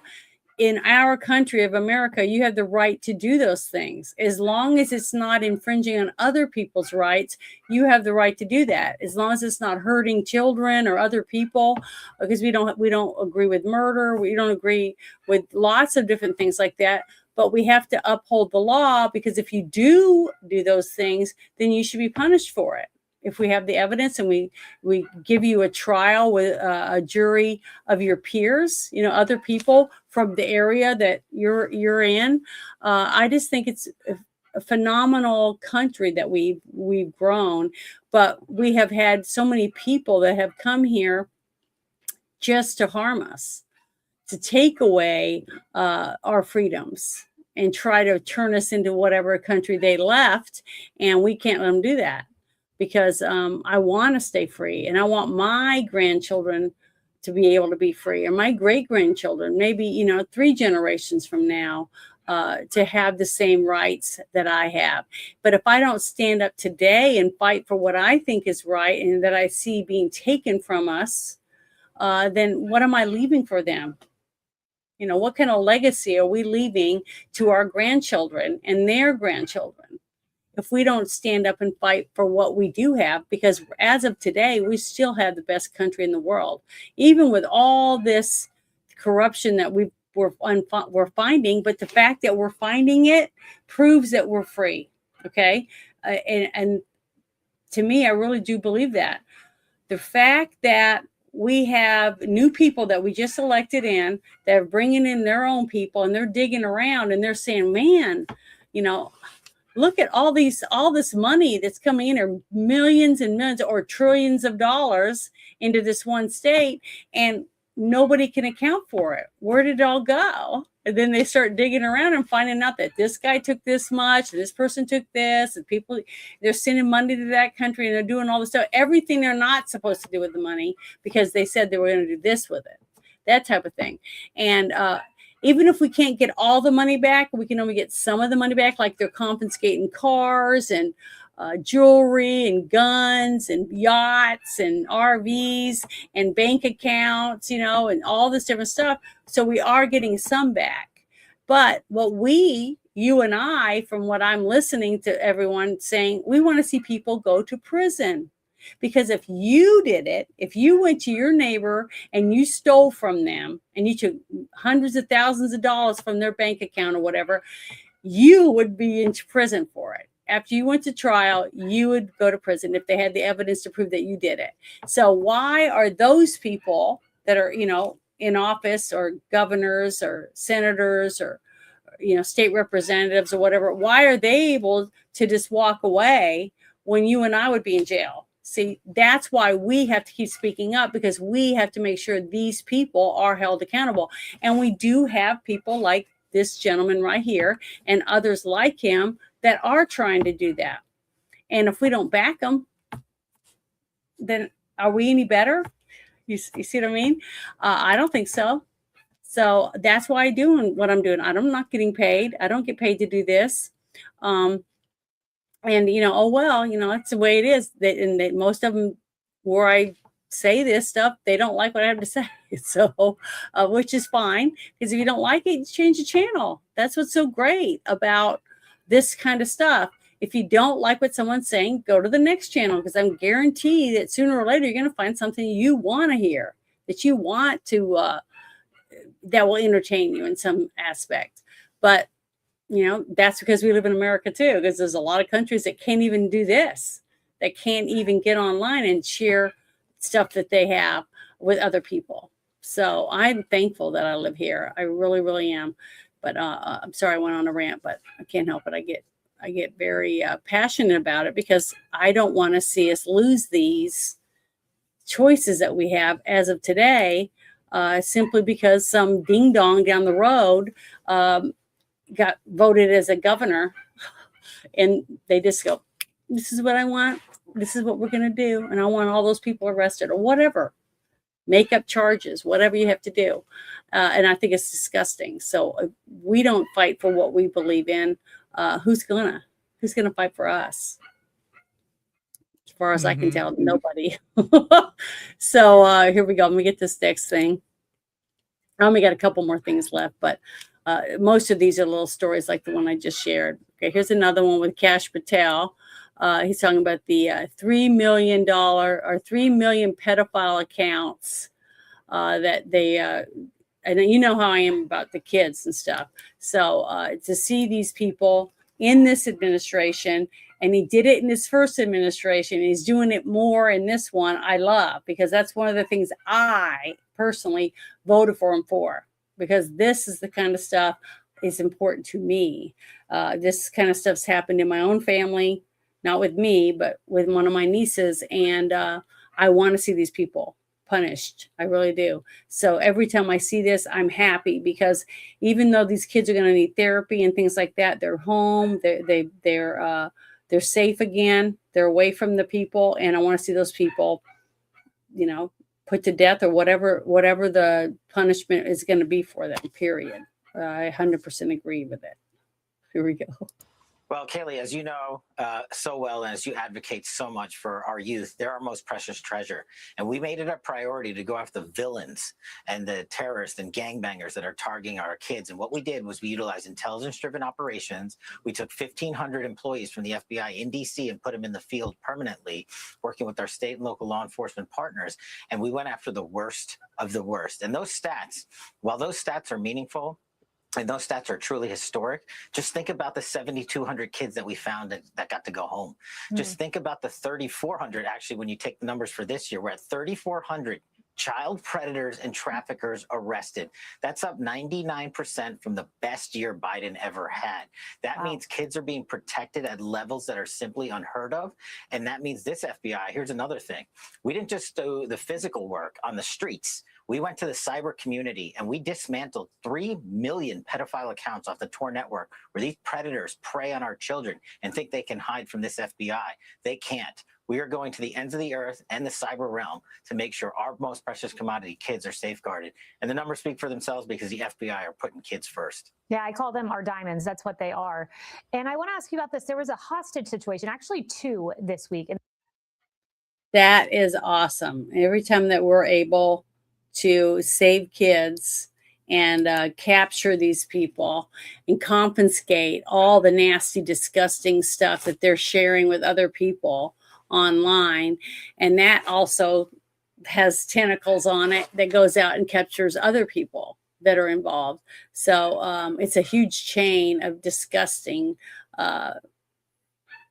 stuff, and it's just nice to when I get to see that actual people are actually being arrested, and that stuff's being taken off the web and out of their homes or wherever it is that they have. But this was something I wanted to share, because James Woods has been very, very opinionated about this kind of stuff. And this is the young man that knifed someone at a track meet. And he died. The other man died. And I think he just got prison time for like 30 something years, something like that, because I really didn't pay a lot of attention to the actual trial. I just remember them talking about, because the young man that was stabbed was at a track meet and he had a twin brother. But what I started paying more attention to afterward was the fact that this young man here, his family, has been able to do a GoFundMe and raise this much money. Look how much money that he's raising for his defense. But should that be legal? Should a person, especially once they've been convicted of a crime and they're being convicted and they're going to be in prison, should they be allowed to use their whatever means they have to raise money for themselves? You know, as I've talked many times on some of the shows about like Ted Bundy and some of these other killers. The guy that killed his, what was his name? Oh, I can't remember his name right there. It's Chris Watts, I think is his name. He killed both his little daughters and he put their little bodies in a oil tanks and he crammed them down in a hole that was 8 inches around. And he stomped on top of their little heads to get them down in there. It was really terrible, horrible, horrible crime. But he gets lingerie and love letters and money and all kinds of stuff from sick women all the time. Sick psychopath women that think they something about him sexy, about him murdering his whole family, his pregnant wife and his 2 kids for another woman because he was having an affair. It's disgusting. And it's just a vicious cycle because if you're interested in a man that murders people, his whole family, and then you need therapy. There's something wrong with you if you think something about that is attractive in first place. And the fact that he shouldn't even be able to get that stuff, you know. I don't know. I just think it's disgusting. But the fact that these people can raise money for themselves, I hope that they're not able to. I don't know. I haven't heard nothing about it. But when I saw this come across my timeline, it just says convicted murderers can't enjoy financial gain from books or other scams by law. They should make this grift a mandatory refund since situation as well. If they don't have the cash anymore, kick the freeloaders out of the mansion they bought and put it on the market. Because see, he bought a house. Not him, he was a teenager, but his family bought a house to live in with the money they raised for this guy's supposed court case or whatever. And he's trying to say that the money they're trying to raise more money. It's because they can't afford to live in the house that they bought. Because, you know, when you buy a huge home, and the taxes go up, because you got a bigger house, depending on where your house is, the taxes might be, 10 times more because of where you live. Just like I said a couple months ago, I was talking about when I went to Florida and I was driving to the Keys because I just wanted to see as much as I could because I lived in Orlando when I was a little kid. It was an Air Force base there. And I wanted to see more. So while we were down there, we drove around, a bunch of us, just to see things that she was showing us around and stuff. It was really cool. But she took me to a trailer park. It had actual trailers that were double wides and they had fancy yards and they were really pretty, the prettiest trailers I've ever seen. But the lots they were on were worth $1 million a piece, a lot. So these were $1 million trailers. I was just shocked. But the thing is, it's because the land that these trailers are on is worth so much money that the value of the property is why they have to pay so much in taxes and stuff. And that's the same thing that's happened with this.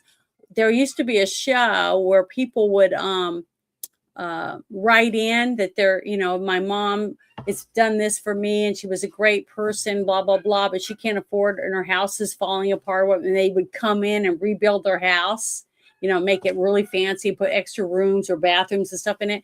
Well, a lot of those people lost their homes afterward because once they did all that updating to it and stuff, the property value went up, right? And they couldn't afford the taxes on it. So it's sad to say that, but that's the way it is. I mean, that's the way our country is set up, and especially depending on what state you live in. Some states have no personal property tax, and other ones do. But if you choose to live there, you should know that if I build onto my house or put in a pool and do all this stuff, it's going to be more expensive to pay the taxes every year. Can I afford it? So, or put money aside, because I have a sister that does nails and hair and stuff, and she puts money aside and she tries to pay her taxes every quarter. So it's not one huge lump sum at the end. So she can afford to make sure everything's taken care of like it's supposed to. So, and that's part of becoming a owner, buying a car or an RV or a boat or any of these things. Before you buy it, know what you're going to be shelling out year after year. for the taxes and whatever else, a rental place to store it, whatever it is you need to have. Those are all things that I think are very important.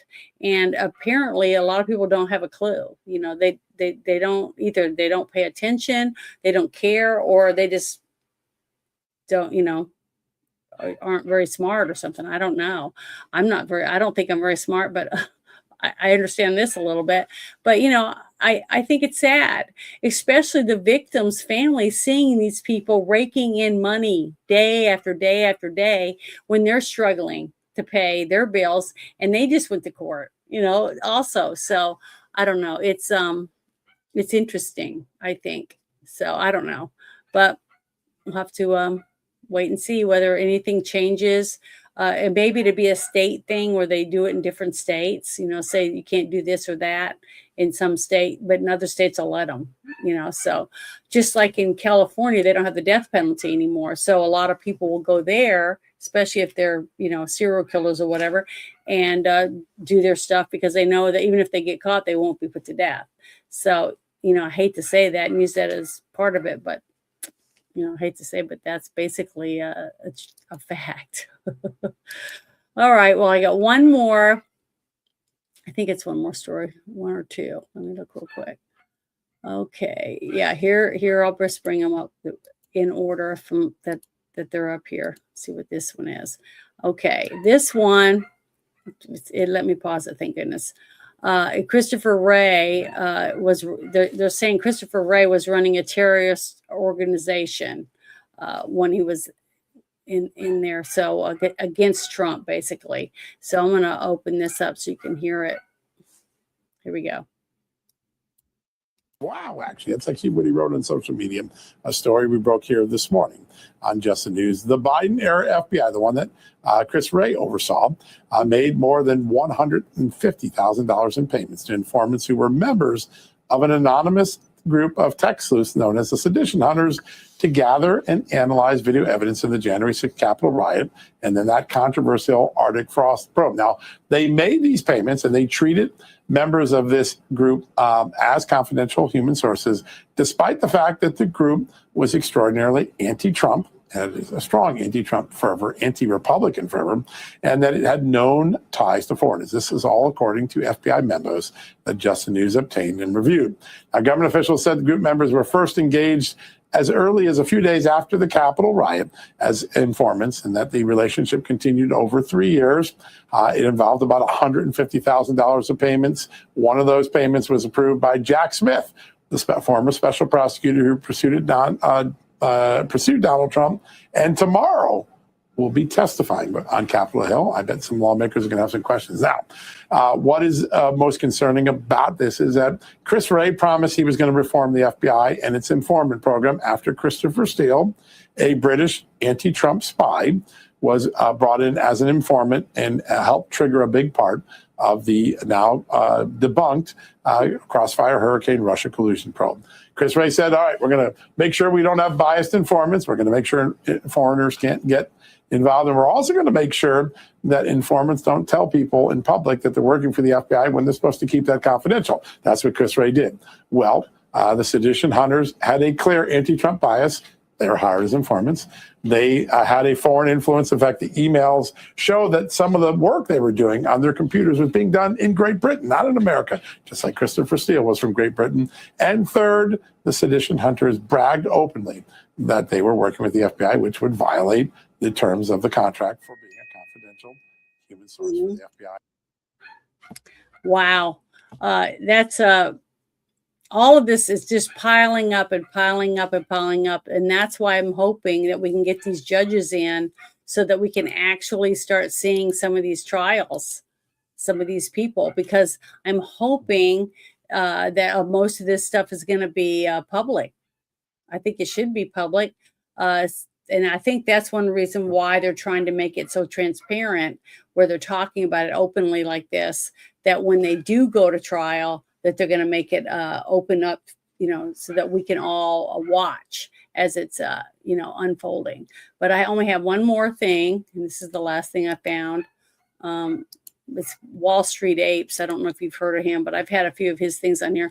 He's talking about the Act Blue money, saying the laundering scam. It's the same thing, but it's a different group of people talking about it, because a lot of people don't realize that when Doge first started undercovering things with USAID, and then they branched out and found more and more corruption in so many different levels, and so much in just 2 states. Minnesota and California is like, it's shocking how much. I mean, when you're in the trillions of dollars, I can't even imagine what $1 trillion is. You know what I mean? Who would ever think that someone could steal $1 trillion? What do you do with $1 trillion? You know what I mean? How can you take $1 trillion and go put it in the bank? I mean, it's just, without people go, wow, where did you get $1 trillion? I mean, something. It just, to me, doesn't make any sense. It's like crazy town. But here we go. What in the world is this, Senator? So we have this architecture that when you buy a house, generally it goes into escrow. You have a title company that handles the escrow, and there are a number of documents that go into it. So just at a broad scale, let's imagine you buy a house. Grant Stinchfield buys a house for $200,000, and it's funded by one of the North American banks. We'll just say Wells Fargo. Please don't sue me. All the records, including the mortgage, the deed of trust, the Alta insurance policy, all of those records are recorded in the county record. Mm-hmm. Then just a few minutes later, your $200,000 house suddenly has a $200 million magic mortgage that comes through. It's nothing but a wire that goes through the title company. Mm-hmm. There's no lender involved because it's a hard money loan, what they call a cash hard money loan. Mm-hmm. But because it goes through a title company, there's no notation of who the lender is. And it goes on through the system. Now, what's interesting is, and this is what caught our attention, these are Act Blue officers, corporate officers. Wow. Once we found one, it led to another and another and another and another. So we have them all over the nation. And this is just one small fragment of the human map. You leave this digital dust, if you will. This is one small fragment. You have all of these gigantic financial transactions. Now the question becomes, how do they funnel that back into the campaigns? Is that the small dollar donations that we see that show up at some lady's house and she's donated to Act Blue 52 times and she knows nothing about it? Well, that's just one small aspect of it. So James O'Keefe, got to give that guy credit with the whole smurfing piece that he's done. And we got to be careful about what we're calling this. This is a research project because we're not licensed investigators. We want to make sure that people understand that this money is going into organizations that this architecture was set up by Barack Obama to spread cash around the country and to put money into political action committees, into non-government organizations, to fund candidates, to set up the whole architecture for a public relations machine, read basically propaganda machine, to promote the whole concept that we're a team, we've got great funding, it's all behind us. So here in Arizona, for example, the Arizona Democrat Party, not more than about 5 weeks ago, it replaced their chairman because their fundraising is 25% of what it was last year. Well, where did all the donors go? So what we're talking about here, Grant, is wholesale fraud, where the money is distributed by Act Blue officers. And now, because we're not federal law enforcement, we don't know exactly where it went, but that's why we've turned it over to U.S. attorneys. And that brings me to the real news, I guess, is that you have handed this over to the Department of Justice. What has been their response of taking the evidence? We'll call it evidence because, nothing's been proven yet. I'd like to get Act Blue's response on all of this. But you turn over this evidence to DOJ. What do they say to you? We are now engaged in conversations with a number of U.S. attorneys, former U.S. attorneys, lawyers who are not yet confirmed U.S. attorneys. So there is great interest. I've got to believe that Attorney General Pam Bondi has forwarded this out to the folks that are the financial crimes folks. And by the way, it wasn't just the AG. We also sent it to the IRS Criminal Division and to the FBI. So Director Patel also has this. That's great. So I'm hoping that these are what I was talking about earlier when I saw that whole thing with Catherine about them confiscating all of her stuff and how she was going to pay all those fines and all that kind of stuff because she was trying to keep it confidential. The people that gave her the information that she was trying to make her story about. And that's why I think it's important, because what these people are trying to do and what that reporter was trying to do is basically the same thing. You have someone like O'Keefe who's trying to going undercover, talking to a bunch of people. I've been contacted by them to go undercover as, a girlfriend or a date, from a dating site for different people to, wear a wire or whatever, that type of thing. No, I didn't do it, but, I could have. But the thing is, somebody's got to do it. This is the only way we're going to find out a lot of this stuff. And that is the sad part, is that when you do that and then you try to, like if I was to do something like that, or you were to do something like that and you didn't want to give up your identity, so you would do it, you would go and you'd report your stuff and hand over your findings, but you wanted to stay anonymous. Okay. And that's what they don't like. Well, we want to know who it is. We got to know who it is. Why does that matter if you have evidence and you hand it over, videotapes or paperwork or whatever else? Why does the victim have to, or the person that was able to get it? They're not the victim. They're just a person that was able to get the information. So it just depends on the circumstances. Just like she said, whether it's a terrorist attack or depending on what the evidence is. So to me, I think it's very important that we follow this in and keep it as level as possible on both sides, so that we can have good reporters that can keep their confidence with the person that brings them the evidence, right? Because we don't want them to end up like that one young man that handed over all that stuff about Hillary Clinton when she was undercutting Bernie Sanders, right? During that whole thing. And when he found out about it, he got a hold of one of those big I think it was WikiLeaks or whatever else. And then next thing you know, he's dead. The young man died. So he was shot. So it's scary. And that's why people are afraid to come forward. Young assault victims, rape victims, people that are forced to commit a crime because their daughter has been kidnapped, or we don't know the circumstances to all of it. But what I'm saying is, when, like that one guy that had a bomb, I think it was like in the 90s, late 90s, he had a bomb strapped to himself, and then he went to a bank and he was going to rob the bank. And when he left basically empty-handed because they wouldn't do it, he was trying to get help because he said, I got a bomb and they're going to blow me up, because he didn't have any way to get the bomb off, and he was trying to do it. And then he ended up blowing up beside this vehicle because the cops had him, down on his knees, and they were trying to figure out what to do. He was put in circumstances that he had beyond his control. He couldn't do anything. But we have to have the right to be able to keep people from being exposed for their own safety. Why do you think we end up having to have the witness protection program? Because we have some really terrible, horrible people in our world.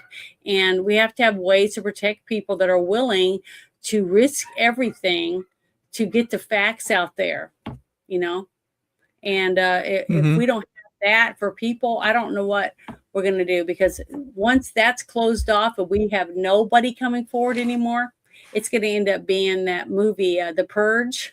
That's what we're going to end up turning into. If we don't have a way to protect people that are trying to do the right thing.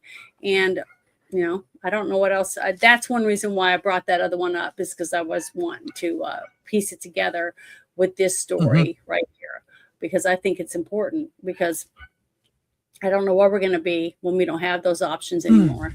And that's why I'm praying that more and more people start realizing that if we don't start fighting for our cities and our states, we might not have our state or city next month or next, in 5 years from now. It might be totally where we're all forced to live in 10-minute cities or 15-minute cities or whatever. And I hope that never happens, but that's it. That's all I had for tonight. But is there anything you would like to add for tonight? And Well, just coming a up? few things. Basically, it's on the good side. I'll share the following.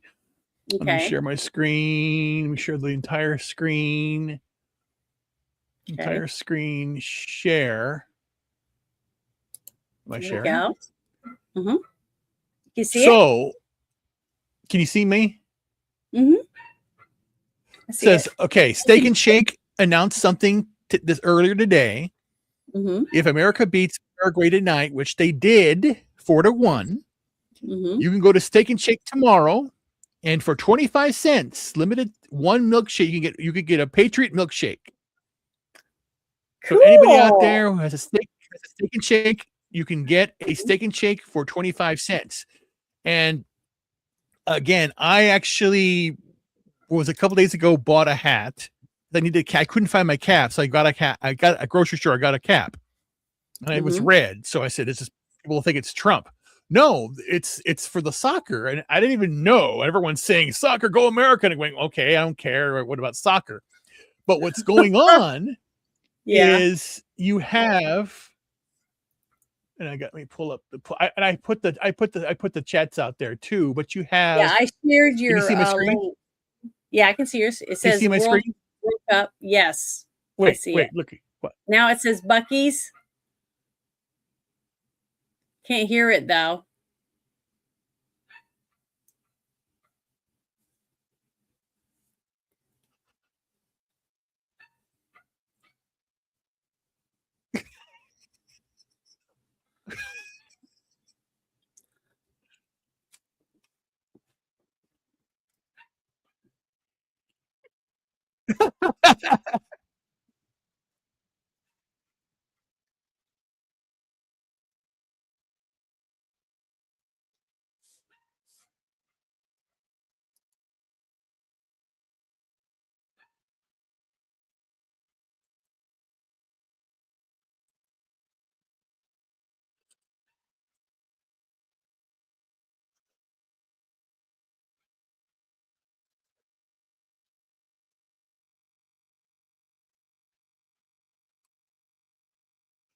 But it's out there right now. But what the one that I really liked, and I sent them all out there. The links that are out there. The one I really liked, I think it's this one here. Well, I shared the Steak and Shake in the chat. It was this one, I think. This little boy for the first time orders a hamburger. He's from Norwegian Norway? tries Norway. Yeah. And it's kind of funny. I can't hear anything. Can you hear me?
What's funny? That's a thing because I'm sorry, we stop sharing. That's the thing. It's basically, and it's all over. You go look on Twitter and you look up, World Cup, and then you put down people reactions. They're reacting about free refills. They're reacting about Buc-ee's, reacting about the ribs, the portion sizes, how friendly people are, and all that stuff. How big everything is, and just like that first one says, yeah, because again, the World Cup is in North America this year, and it's in the Americas. So Mexico, United States, all over Canada, it's all over. So you see all these Europeans going, what the hell is going on here? Because again, it's the exact opposite of everybody says, oh yeah, American food has no culture. It does. You can get anything. And again, there was one girl in one of the videos I posted out there that she went to IHOP for the first time. And then you have chicken and waffles, you have IHOP experiences, you have Buc-ee's experiences, McDonald's, In-N-Out, ribs, and anything, hot dog, everything. And the one guy, he rented a truck. And he's like, this is amazing. This is awesome. It's a big truck. And he's like, it's like a truck that we have. But again, because they have all the little tiny cars, the little tiny. Right. And it shows, but it shows the fact that Americans, even Black Americans, don't appreciate what they have. Mm-mm. You don't appreciate what you have here in America. And that's just sad. And again, it's just weird. You couldn't hear anything on some of the one with the little kid with the burger and stuff. You couldn't hear anything he was saying, and that's why I was thankful that it had the little thing. I was telling you I can't hear it. Yeah, I didn't know if you could hear me or not. So okay, but that's all right. But the thing is, you shared it in the other thing, and I shared the Steak and Shake link. Right. So then that's then you're welcome. Go out there and get a shake tomorrow. Steak and Shake, 25 cents. Limit one per customer. Mm-hmm. So if you have a big family, just send it one at a time. Yeah. So anyway, go do that. I'd rather have something about positive things versus negative stories. That's what I was saying earlier about how different it is in another country. Like in Norway, they eat lots of fish. They eat lots of potatoes and stuff, and getting a hamburger and stuff like what we have is very, very expensive in Norway, because very few people can afford to just go get a burger, American made hamburger. So but the thing is, we take that for granted. If you had to go somewhere else in one of these other countries and just eat fish every day, stuff like that, you wouldn't like it because we're so used to having a huge variety of different things that we're able to do, and they just don't have that. In those you see them that you see them going to like Walmart for the first time, going, what the hell? It's crazy. So it's funny. So check it out. Just go on Twitter and look it up. But okay, well, thank you so much. But I just want to say thank you to everybody who hung out with us tonight for a little while, and I hope I brought some things up that maybe you didn't know about or haven't heard of or whatever. But I'm going to share my email again because I forgot to do it last week for the Friday Night Shit Show. So if there's anything that comes up that you think that we should talk about or share with other people, I'd appreciate if you send it to my email so that we can share it. But I just want to say thank you to everybody. Is there anything that you'd like to tell anyone before we leave? Right now, just check out my Substack. I'll put I should have put the link out there.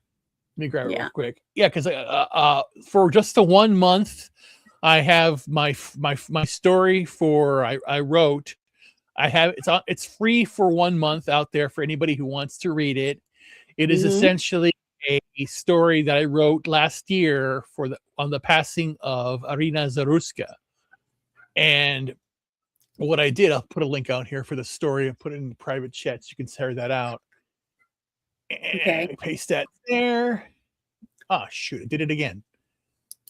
Copy. I hate when it does that. And you put the link right here. Paste link. Oh, you fuck. I don't think when it does that. It's a shit show, remember? It doesn't paste, paste as plain text. Okay, good.